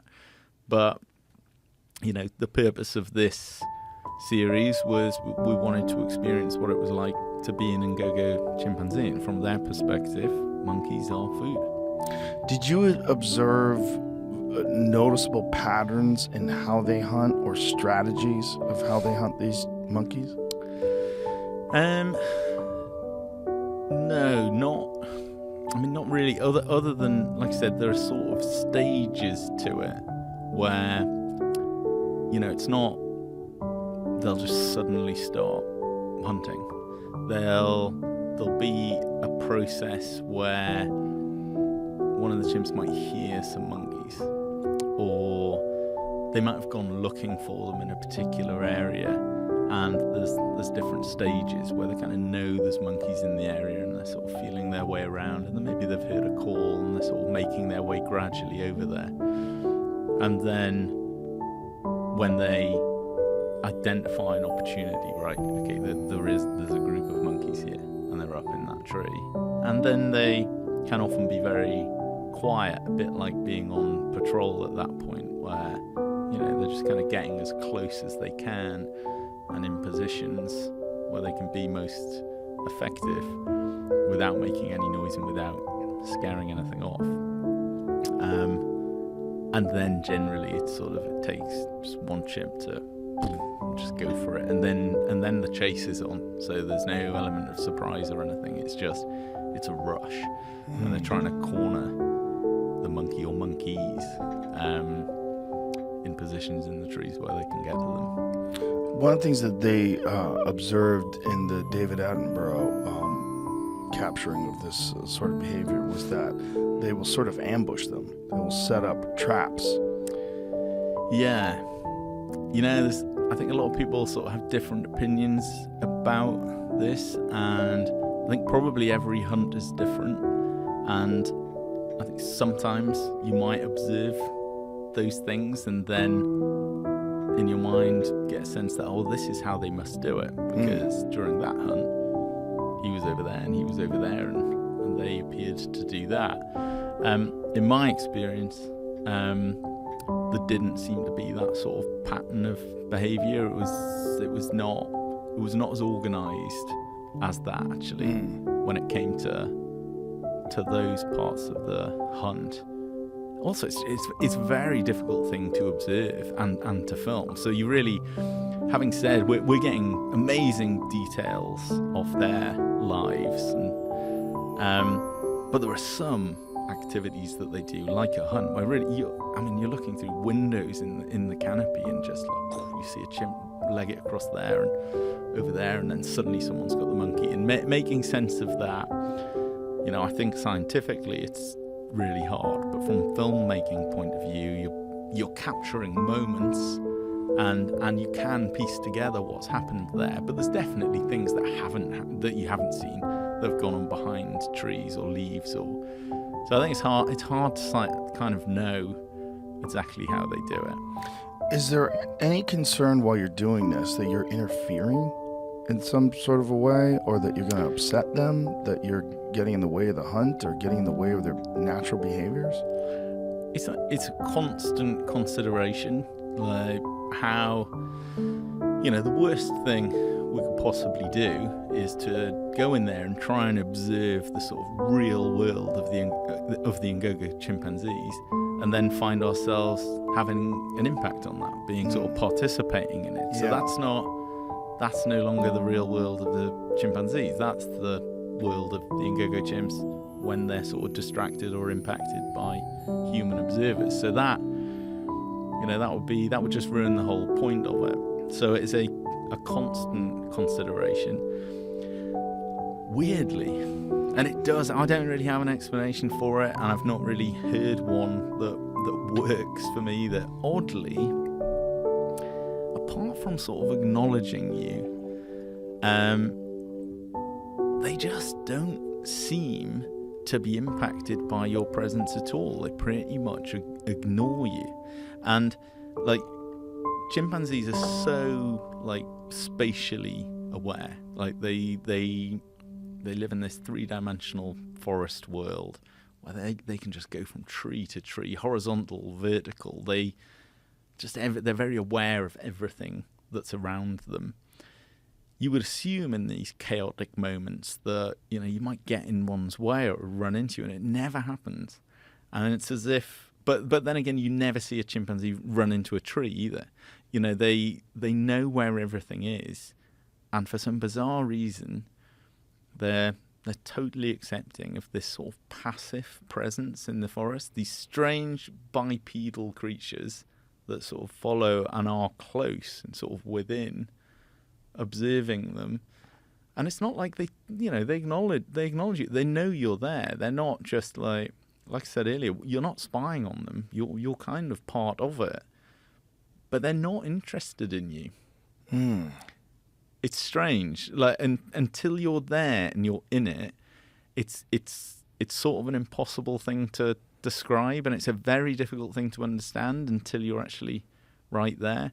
And I think when something's kicking off and there's a lot of like excitement and chaos within the group, if you haven't experienced that before, it's intimidating, and you can't quite believe that you're not somehow going to get swept up in it.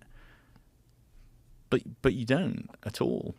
And wow. There's been decades of this happening at Ngogo, where they accept this sort of passive presence in the forest. I mean, it must be so weird. You're there when they get up, and you follow them around all day, and when they take a shit, when they making friends with somebody, when they're doing anything that they're doing, and you're there, but they appear not to mind at all, and it doesn't appear to impact their behavior at all. That's so fascinating.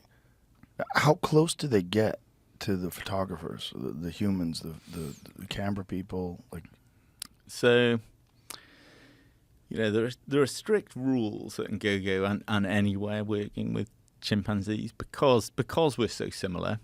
They're susceptible and vulnerable to sort of human infections. So even things that don't really bother us, like a cough, if we had a cough or a cold, that would be quite dangerous to transmit. Was this during COVID that you filmed all this? We started, it was just after lockdown, but we had we were prepared to do it before COVID kicked in. Then COVID happened and the whole world shut down.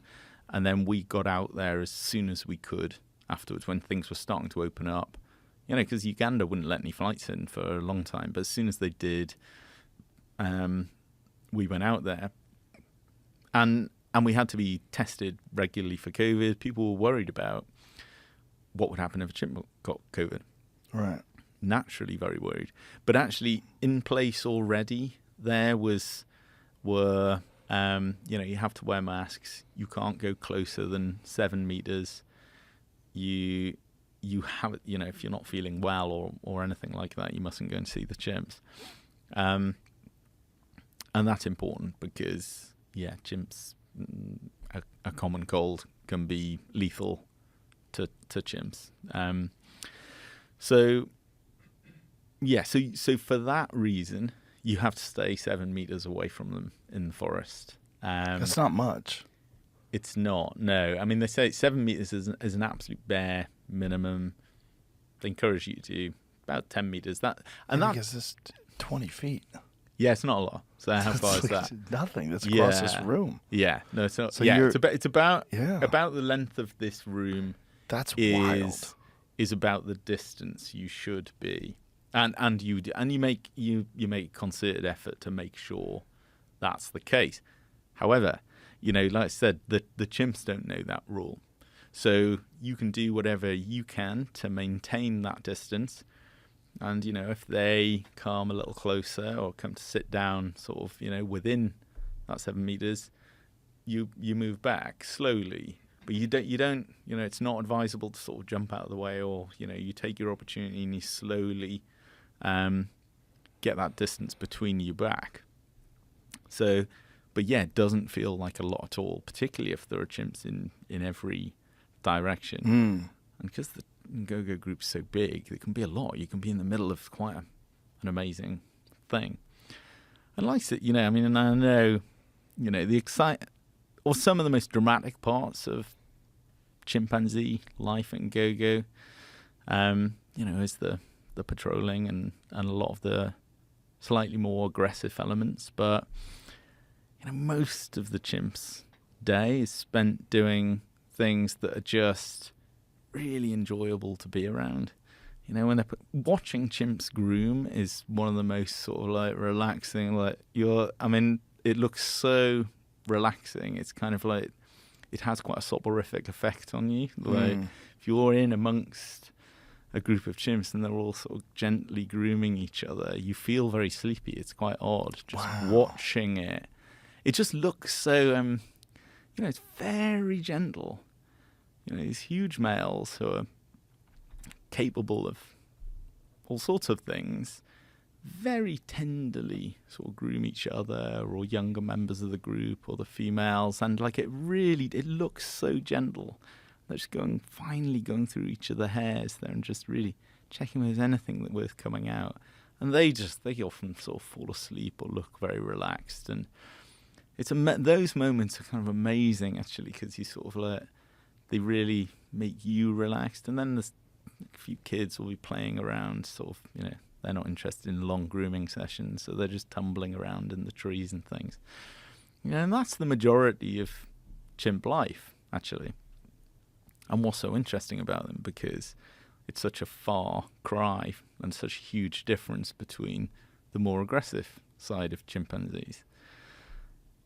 But yeah, that's what makes them so fascinating. That situation, they can be like that in the morning, and you can feel like you've just stumbled into this sort of paradise situation. Everything's so delicate and it's so tender and playful.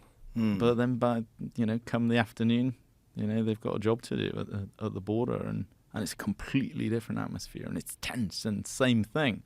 Your sort of heart rate is raised, and your state is determined a lot by what the chimps are doing.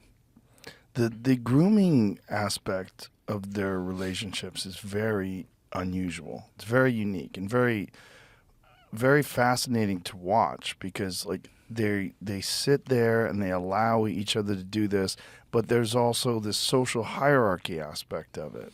And are they looking for bugs? What are they looking for? They are, yeah. So there is a real practical function. They're looking for ticks, or other sort of external parasites. I don't know what the other things are, but there are, they're big hairy creatures, and in the forest things get stuck in there, and ticks in particular. And we as humans going through the forest, you've got to be really careful with ticks as well. So, yeah, they are looking for specific things. But then if you watch what they're doing and how they do it, and particularly with our real sort of close-up lenses, you can see in great detail, you can see the hairs parting and exactly what they're going for.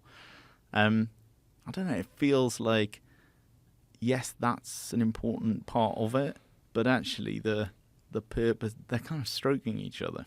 And how long you do it for, and then when you turn around and do it back, all those things feel like they're much greater social value than, so, there's partly a cleaning each other, keeping each other healthy. That's definitely important. And I think, they have to do it for that reason. But there's so many other layers to that, the relationship building and yeah. So when you're interacting with these chimps, is there ever a moment where the chimp tries to engage with the humans? No, but, there are occasionally individuals, like I say, they're all individuals. So saying anything about the chimps do this or they don't do that, like, we're really generalizing. There are occasionally individual chimps who, even if they don't, they're not a threat to you, they are showing a level of interest that is different to others. And there's a chimp called Rich Burgle, the chimp, who's one of our focal characters in the West, and he's always been very comfortable near human. Because usually the chimps, like they have that a little bit of, like, a tiny bit of residual fear of humans, and I think that's what makes them quite comfortable of that distance as well. They're okay if you come there, but they actually don't want to be any closer. That 7 to 10 meter rule suits them too, generally. That's a comfortable distance, but I don't want you. It's as if the chimps, like, they don't really want you coming sitting next to them. That's not okay. So, and I don't know whether that's just like what they like or whether they're used to it because over the years that is the distance that the scientists have kept or whatever. But you do get some chimps that decide to come closer. And Rich Burgle is one of those chimps. He orphaned at a young age, very well habituated, no fear of humans whatsoever. He's never made contact, but I think everybody who works with him would say, he's the one that will come and sit a little closer or will walk towards you and then at the very last minute veer off. And he's just kind of curious in a way that the others aren't. Now, when the chimps are on patrol, that's a uniquely intense and aggressive moment, and it's so wild to watch, to see them, these hulking chimpanzees, move through the forest in coordination. When you're there with that and you're very close to these violent encounters with the other chimps, is there any concern there that you could get caught up in this sort of violent frenzy and maybe be in danger of being attacked? Or there isn't actually, and that I mean the what, let me rephrase that. I would say on a personal level, of course, right? You hear about these things happening, it's a possibility, will be there when it happens and when it's filmed. So we ask exactly the same question. So this is, I've been through the exact same process as you are now and had this conversation with the scientists, like, are we going to be safe? Right. Is it safe for us to, where should we be or where should we not be if this happens when we're there? So totally, we had exactly the same questions and we just didn't know. And we were reassured by the scientists, you'll be amazed. Like, wow. If you see those things, they will happen, but they will ignore you. And their only warning was that definitely don't get too close. Because the level of excitement around the chimps during these encounters, if there's ever a time when they could accidentally come very close to you or suddenly see you and get a bit of a fright, they wouldn't want to take that sort of a risk with us. So they did. We were warned, keep a respectful distance from that. But amazingly, and there's a little behind the scenes clip that we've sort of released on YouTube now, and you can see that during the biggest encounter that we filmed, the camera people were sort of like in it and around it, and sort of at one stage sort of like accidentally between the two groups as they were sort of standing off. And that there's certain way, I mean, the chimps move so fast and they organize, reorganize, separate or whatever, so you can try and be in the perfect position, but then that perfect position could quickly become where you don't want to be because of where the chimps have gone. So through no fault of their own, there are times when they're in there, sort of. It's a bit like being a war reporter or something. But weirdly, they're so focused on what it is they're doing, and have no interest in sort of involving or redirecting their aggression to the humans at all.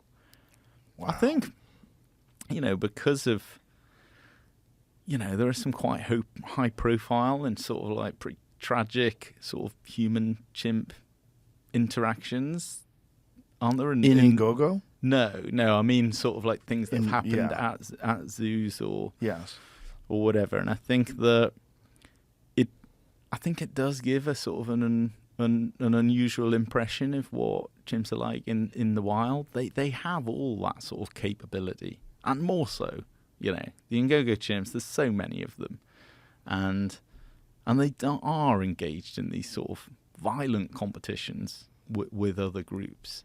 That's a very real thing, and it can get serious. But their relationship with people is just completely different to a relationship chimps might have with people in captivity, or if they've been kept as pets or something.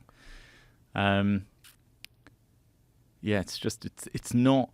I totally get it, and those are exactly the sort of things I wanted to know before I stepped in and go. Well, I mean, for sure. You need to know. But amazingly, when you've been there around it, and even once you've just been on a single patrol with them, actually, and they are exhilarating. When you go on patrol with N'Gogo chimps, it's amazing. They are taking you on a journey to the edge of their border, and they're fully committed and they're coordinated, and they don't seem to care that you're following them. And they're allowing you to sort of be there. That's amazing. Yeah, it's an incredible experience, actually. It's real adrenaline. Yeah, there they are. Look at that. This was my favorite part.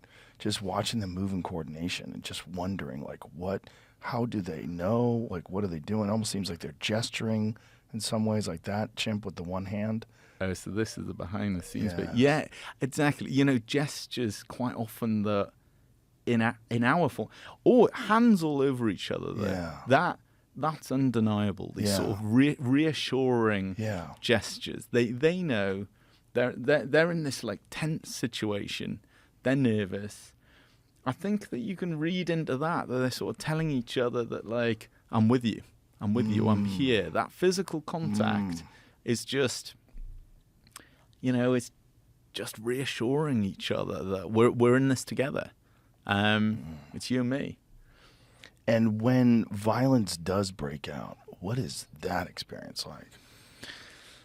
I mean, when you're seeing chimp-on-chimp violence from several feet away, that has to be wild.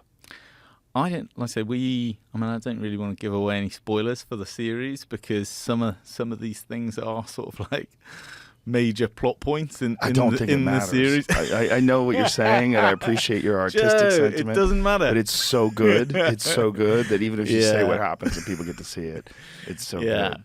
I mean, and I would say that, like I said, I often personally, I wasn't there for many of the things that happened. But I was some, and I have been there previously in N'Gogo where certain things have happened. It's hard. I think that is chimp on chimp violence is a lot harder to watch than the chimp or monkey violence for me personally.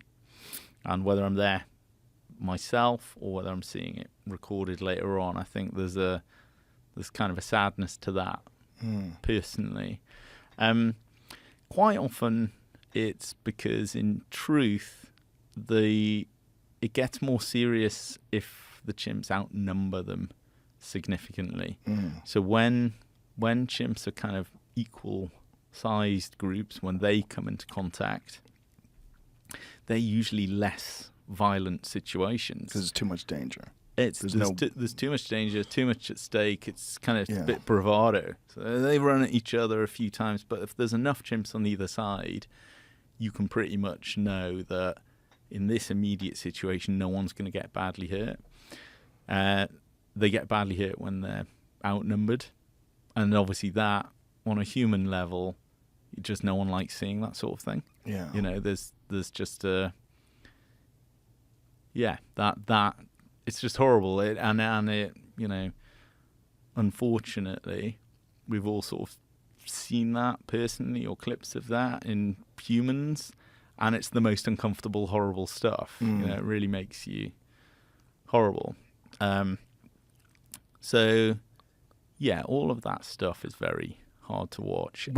Sorry. Go ahead.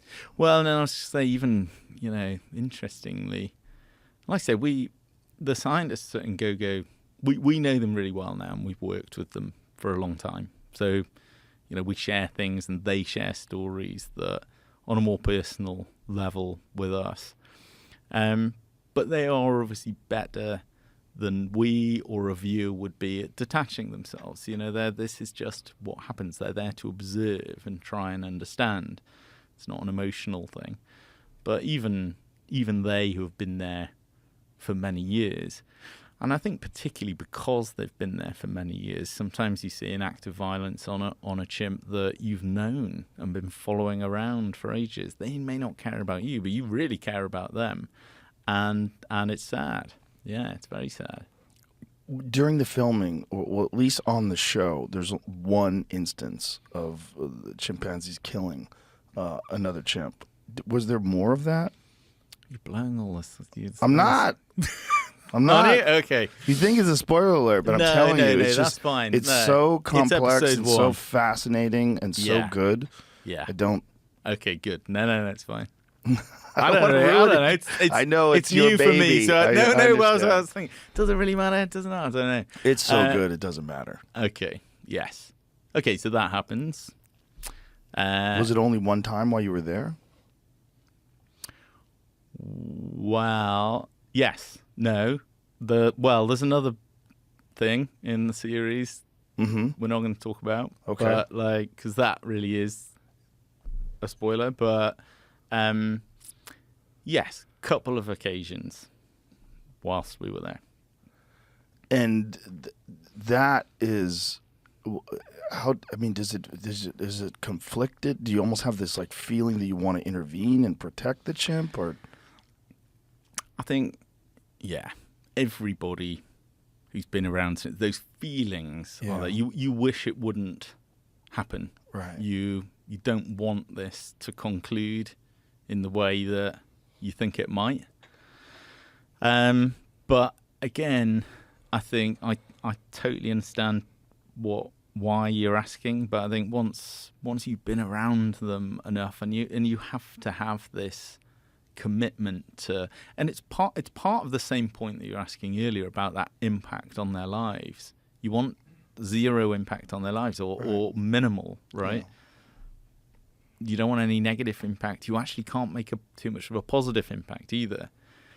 You know, also it just wouldn't be practical. It's not safe. You know, what could you do? Shout and make a noise and try and disturb them just enough for a moment that the chimp could get away, and, you know, possibly. But I think that it wouldn't be ethical to do it. It is natural behavior. I mean, that's my take on it from what I've seen at GoGo. Yes. This is part of their natural behavior. They are competitive, and they're territorial, and those behaviors have served them well in the past. So you can't, as much as it's not from a human observer point of view, that same thing, taking that same situation out as something you observed in the street, all those natural sort of tendencies, desires to intervene and stop something, they're there for good reason. But this is the entire scientific project, our commitment as filmmakers to observe but not interfere. I mean, that's all part of the same thing. You couldn't, if you stepped out of that role in any circumstance, you've crossed a line in a really odd way. But so and in a way that sort of helps with what you're feeling when you see or observe those things, because there's absolutely nothing you can do about this. Right.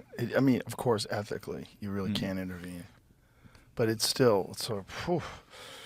I mean, what an amazing experience for you as a human being to have gone through this. It's just such a rare insight into these animals and these incredibly unique creatures and their behavior. It's just, you must feel so fortunate just to have experienced, just as a human being, just as a life experience, to take that in. I really do.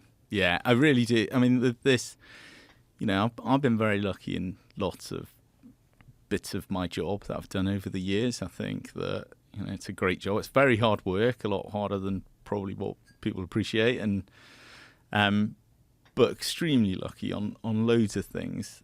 I do feel with the Ngogo chimps in particular, like you say, as a human being, from an existential sort of point of view, there's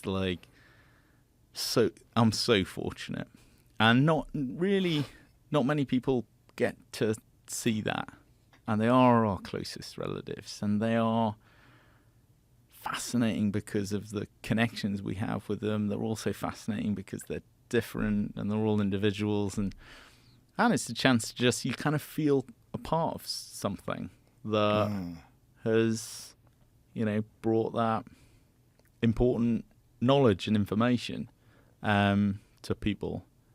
So I feel personally very fortunate. How do you top that? I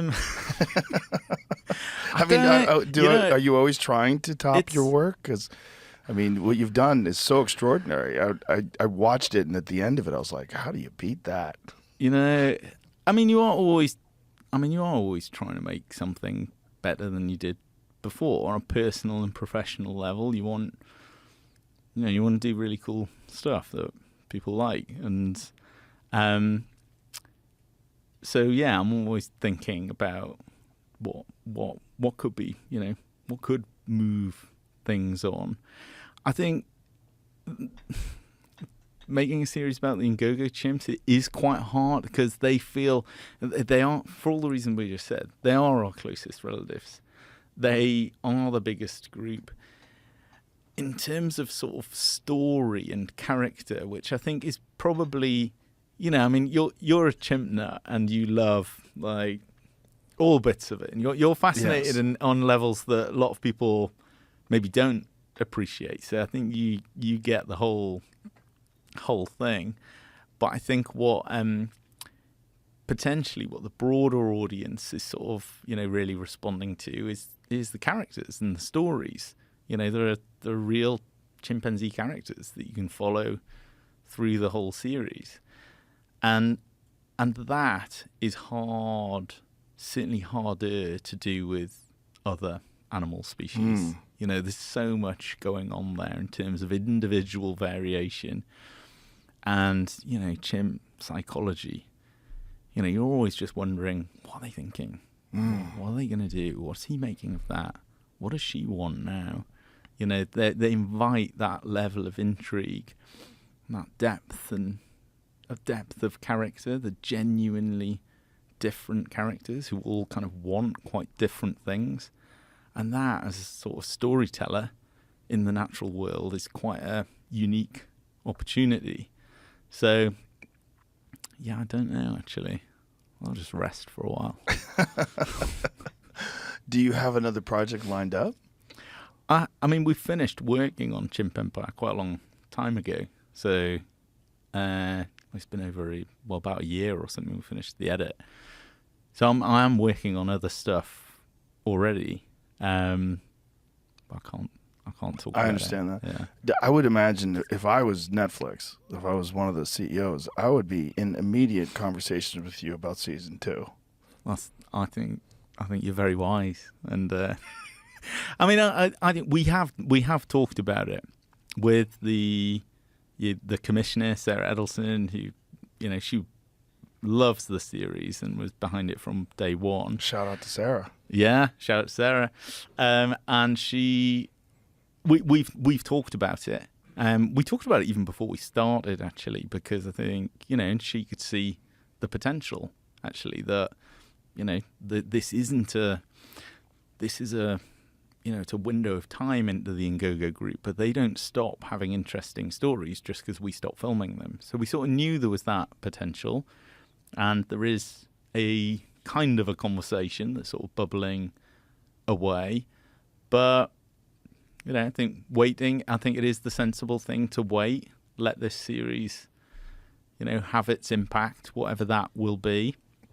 Like I said, I personally love to do it, and I think the whole team would be like, we can't stop now, can we?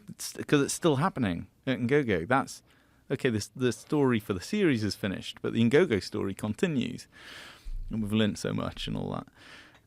At the same time, there is an argument for saying, it feels quite definitive, and people would worry about what we don't want to do is just rehash the same sort of narratives. Yeah. Well, it wouldn't be the same thing because all the chimps get older and new characters want different things, and and that story happened in that time, so everything that happened there won't happen again. But still, there's some, the experience of watching season 1 is partly you're following that story, but you're also being introduced to the Ingogo chimps, and you're learning about what they do and how they do it, how they relate to each other. So there's a lot of that experience, which if you did a season 2, in a way it would be great because you would jump straight into story, and not have to have as much exposition about the groups. But yeah, don't know. Do you think it should be another one? Yes. Okay. Yeah, without doubt, I would watch it. When an alpha controls the group, how long generally is their reign, and what happens to them when they get pushed out? So that's different in different chimp groups across Africa. But at Ngogo, I think 6-7 years is the average good tenure. There have been chimps who have taken the alpha position but have not done it very well and have been out after a year. There's one chimp there, Bartok, who was in charge for 10 years, but he was very successful alpha and very politically astute. So I think the average at Ngogo is sort of 6 or 7 years. And that's quite a long time. It's fascinating because it's similar to presidential reigns. Yeah. Yeah. Yeah, exactly. Yeah. Yeah, it is interesting. I wonder, it's like the peak of their prime and their control. It's like they have a term limit. It is interesting because regardless of age as well, so it doesn't really feel like, there is at Ngogo, there's an average sort of expectancy of alphaship, and I think that's 6 or 7 years, and that's why we knew that Jackson at the start of when we were filming, we knew that he was entering a period where things could get tricky for him because he'd been in charge for about 6 years. And it is very interesting that tends to be the term. And the longer the study goes on for, the more interesting those things become. Because I think in the early days, when they were first observing the chimps, they were like, okay, well, he was in charge for 3 years, he was in charge for 7, and, there didn't seem to be any pattern. So it was all sort of, You're just at the top until someone knocks you off. But it does seem interesting that they don't see them lasting that much longer. You know, they expect them not to stay there for much longer. Is there any evidence that they learn from the chimps that are successful and they mimic this sort of political behavior and sort of like social awareness of keeping everybody happy and sort of like governing and, you know, in a sort of an effective, sort of harmonious way? Well, whether they see other chimps Yes. doing well through that, I don't know. I think that's a good question. I don't know the answer to that, actually. I mean, there's leaders they adopt different strategies individually, and definitely the ones that are better at managing their political relationships and their allies, they stay in power longer, and they have an easier time of it. Like Bartok, I mean, these are chimps that passed long before this series, but you'd be interested in it. Bartok is a small guy. I mean, always looked big when he was alpha because they tend to they just hold themselves differently. So they puff their hair out. It's called piloerect when they stick all their hair goes on, and it literally gives them a different silhouette, a different body shape. And so when you are alpha, you tend to look bigger anyway. But even when he was like that, he didn't look as big as the other chimps. He was a relatively small chimp, but he was the longest serving alpha they've ever had at Ngogo. So he was the most successful leader there. And it was right at a time when Ngogo was still one massive group. So he probably was leader at the time when the group was biggest for the longest period. And he was also the smallest guy they've ever had in charge. And they put all that down to he was extremely good at keeping his relationships going with all the other big males. So all the big guys that could threaten him, he was grooming them all the time, keeping them happy. Wow. And what happens to them when they get overthrown? Do they just assume a lesser position? They do. I mean, they at Ngogo, they tend to, everything is okay after that. Like they might get beaten up badly in the overthrow. They might get a bit injured there, but it's never been lethal at Ngogo. Whereas at other sites, I've heard that alphas have been killed. They've been killed in the transfer of power. That's never happened at Ngogo. They, the incoming, there could well be a big fight and some minor injuries, but then that's it. And there's a new dominance hierarchy established, and as long as the outgoing alpha is submitting to the incoming one in the formal way, the pant grunt, whenever he comes by, then that's just okay. We've sorted this out. We now know, like he's on top, and the other chimps know. But what happens then is they can sometimes retain a sort of high position in the hierarchy. Like Miles, for instance, who's Jackson's giant friend. He was alpha for quite a brief period. And then, I can't remember who was after, and then I think could have been Jackson actually who took it off Miles. Miles remained high up there in number 2 and number 3 spot. He's always remained powerful. But some of them, Bartok, I think just after he left the alpha position, he just began the trajectory down the hierarchy and just retired. He was out of it. It's like, not competing anymore. I'm old, I'm done. They just accept the new position. Yeah, and they really drop down, all the way down the hierarchy. They're no longer competing in the higher levels of the dominance hierarchy. They retire from that. Are you aware of Robert Sapolsky's work with baboons? No. Sapolsky spent a lot of time embedded with baboons, and one of the things that he observed that's incredibly unusual is there was a group of baboons that was eating food that was in garbage that was from, I believe it was a resort. And these particularly ruthless alphas who would have first access to all this kind of food, they got poisoned because they ate this bad food, and they wound up dying. And it completely changed the way they behave with each other. The ruthless alphas died, and all of a sudden it became this sort of utopian civilization amongst baboons where they didn't exhibit any of that barbaric behavior. And they were much more kind to each other. That I didn't know. That is fascinating, and that just shows the outsized impact some individuals can have on the overall sort of culture of a group, right? Much like humans. Yeah. Yeah. And I think the same thing has happened at Ngogo on lots of different levels. Like the central group ran by Jackson, there's a lot of competition. There's not as much play. It's all quite harsh existence.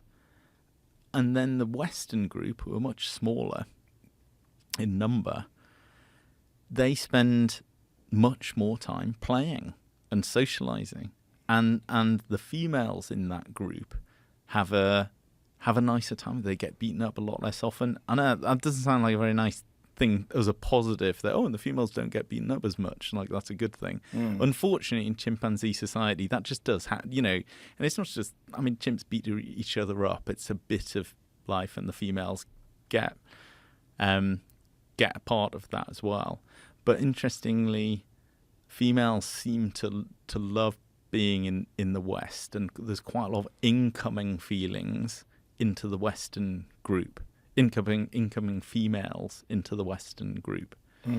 So they've got small number of males but huge number of females, and females have left the central group and gone to the West, and they play a lot. Now, how did they make transitions from one to the other? Like, if there's the West group, like, how does another chimpanzee become embedded in that group? Well, it couldn't, as a male chimpanzee, you can't do that. No. They're just, any male chimpanzee sort of going over to the other side would just be met with extreme hostility. Females, it's part of the sort of natural cycle. When females reach sexual maturity, they leave the group where they were born, and it's to, lots of animals do that. Actually, is it to encourage genetic diversity? Yeah, exactly. So same, you see that in quite a lot of different animal species, and they do that, 10, 11, whatever, maybe a few years later, but at some point around that period, they will make that change, and they arrive at a completely different group. They travel across the forest, and they sort of hang around on the edges of that new group and just gradually get accepted in. But chimpanzee communities accept females arriving from other groups and coming. Do other in. Females challenge that? Do they? They do. They generally get a very hard time when they first come to the group, actually, partly because the males are all very interested, and it's a purely positive thing for a new female to arrive at the group. But the females that are there already will often be quite hostile to that new female for quite a long period of time. It's, I think, during our series, our filming period, one of the females that we knew well left the group where she was, and you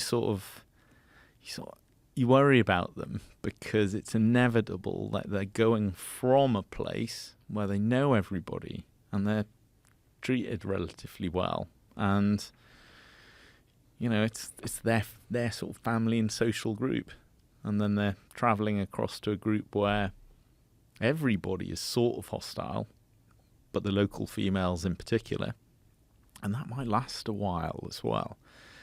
So for the first couple of years even, it could be, it could be, quite a nervous, anxious existence. You're very... But yet they're compelled to do it. Yeah. Wow. Yeah. Now, when they do this, do they ever go back and forth? Not that I know of, no. So they quit that group, they join another group, and that's where they stay? Yes. Wow. Yeah. As far as I know, yeah. So that's it. That's the new life. The new group. But the interesting thing now in Go-Go, because there's the former Giant and Go-Go group is now Central Group and Western Group. So in a way, this is going to make transferring as an adolescent female a much easier thing to do, because they're going to be some of them will transfer from Central Group to the Western Group, where they know everybody actually, because until a few years ago they were part of the same group. So that's different to before. So when the females from the Central Group go to the Western Group, they know people already, or they know chimpanzees already. They'll know some of them. Yeah. I mean, it's been a few years. How many? I think it was 2018. Oh, fairly recently. When they finally really split. And what was the cause of the split? So, I mean, a number of different things that kind of go back quite a few years. I mean, the sheer size of the group, had never been documented anywhere. The Ngogo, the numbers of chimpanzees in the Ngogo, the original Ngogo group, are more than twice the size of the next biggest group. So it was a bit of a mystery how they were holding together anyway, and also whether they would hold together forever. Can they really just keep on growing and staying as one group? Bearing in mind, there's still the same sort of social structure, so you still have a single alpha male, but the group is just getting bigger and bigger and bigger. Even back when I was there in like 2015 previously, so this was before they split, but at that point, remember Kevin Langergraber, one of the scientists that was there at the time, he was explaining that actually the Ngogo community is a bit different. Like, they are one group, but they have these little subgroups, like neighborhoods within the territory. And so they're already describing some of these neighborhoods as the Easterners and the Westerners and stuff. They were part of the same group, and the males would, patrol the territory together. They were on the same team, but they hung out in different areas, and it was quite, they'd really have an association with that area that was much stronger. And they did think that was the beginning of sort of, okay, well, we're spending less time with them. When we see them, we'll groom and it'll be fine, but we're gradually spending less time with each other. And that was sort of the beginning, I think, of these sort of divisions. And then, don't know, big fights, particularly between Jackson and the what became the leading Western males. Big fights there that I think contributed to this sort of growing divide. And then there just came a point in 2018 where the scientists were saying, you know what, they're properly separate groups now. This is it. Do any of the females from the Western group go to the Central Group when they reach sexual maturity? I don't think that's happened yet. No, but I think they will expect. I mean, this is all new, right, because 2018. 5 years ago. Yeah. I mean, this is the whole thing about this series, which I feel like, you're asking me whether I felt lucky. I mean, I'm very lucky just spend time with the Ngogo chimps, but at this period is fascinating because, brilliant for filming, and the potential for interesting story to unfold was right there from the start. But it's also, it's scientifically it's unknown territory. And we worked with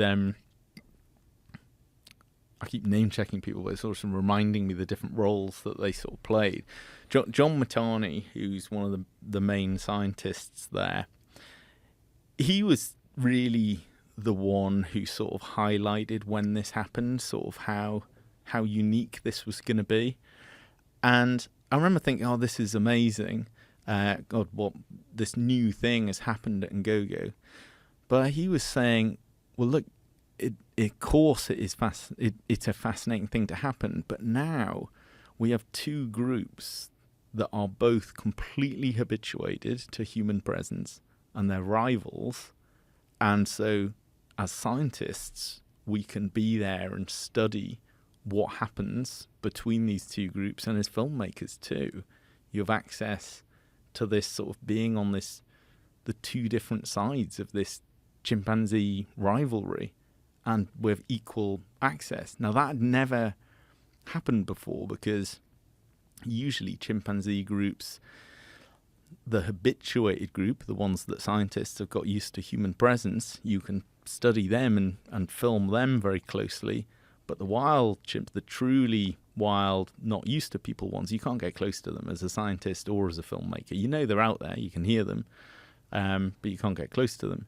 So the split presented this fascinating situation scientifically, but also this really unique filming opportunity. We can literally be embedded in these two different groups, and nobody knows what's going to happen over the next year or two, but we know it's going to be interesting, and we know there's a new situation here that yeah, anything could happen. That sounds like a pitch for season 2 to me. It does. Because there's so much that could happen. Yeah, there is. And honestly, yeah, it does sound like I want to pitch for season 2. It is fascinating what's happening there at the minute. You would find it personally fascinating. Oh, I'm sure. I do. I mean, just watching it, I find it personally fascinating. Listen, I just think you did a fantastic job, and you should be very proud of it. And it's as a person who is very fortunate enough to be alive when this is airing on Netflix. It's really groundbreaking stuff. And I mean, cool. Until I knew we kind of watched some of the behind the scenes footage, but I had no idea how long it took to get these chimps accustomed to the scientists and the camera people being there. It's just so unique. Yeah, you can't underestimate that. I know it sounds like I'm sort of trying to share credit with them for it, but you cannot underestimate how valuable that is. Like that's true of almost any, well, I'd say vast majority of cool things you see captured on film with animals is, okay, the film crew did a great job, but usually that was because there were years and years and years of sort of scientific work beforehand that even just enabled you to get in a position where you could see it, but also to understand it and what was happening. And it's so, you feel it with the Ngogo chimps. We just felt it from the beginning. You feel it every day. Like all the things that you're wondering about, things that amazed me at the start, like those are possible because of decades of work and decades of tracking and following these chimpanzees in the most responsible way as well. So this what would be a sort of fragile relationship between humans and our closest relatives, all the things that's amazing about it because of what they did over the decades there. And everything that we knew about every one of those chimps, we were able to study their back. Before we even went out, we could study their backstories, like for over 200 chimps, detailed information about every chimp, when they were born, who their relationships were with, certain events in their lives, any trauma that they'd had, who they liked, who they didn't like. We got a proper sense of who each individual chimp was. And all that, that's all the scientists providing that. So, Yeah, I'm not just giving them a shout because I feel like they just. It's just if you're actually interested in understanding how that works, like that, we slid in on the back of that. That is how this sort of project works with the access to the chimpanzees, but it's the access to the scientific project and the Ugandan field trackers who do it, and they've just they've done it for 30 years, and then. Fortunately, they said to us something really interesting happening, and they supported us doing it.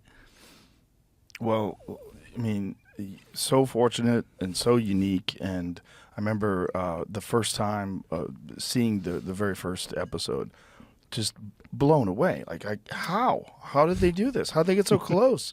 I mean, it's like, are they using drones? I was like, do they have camera traps everywhere? Like, how are they doing this? It's just so incredible and just good. So fascinating, so unique, and congratulations. That means a lot. Thanks very much. Oh, my pleasure. And thank you very much for being here. I really, really appreciate it. And can't recommend it enough. Chimp Empire is on Netflix right now. There's 4 parts. They're all amazing.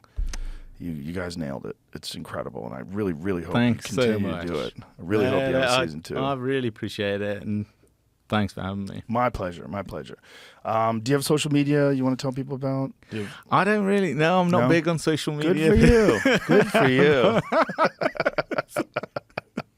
Congratulations on not that. Not really. Good. I'll just give my personal email. Don't do that. Don't do that. No. Unless, there's something that someone can contribute. I don't have any personal social media presence whatsoever. But there's, there is actually, like the Ngogo Chimpanzee Project have a Facebook page. Okay. And they sort of, and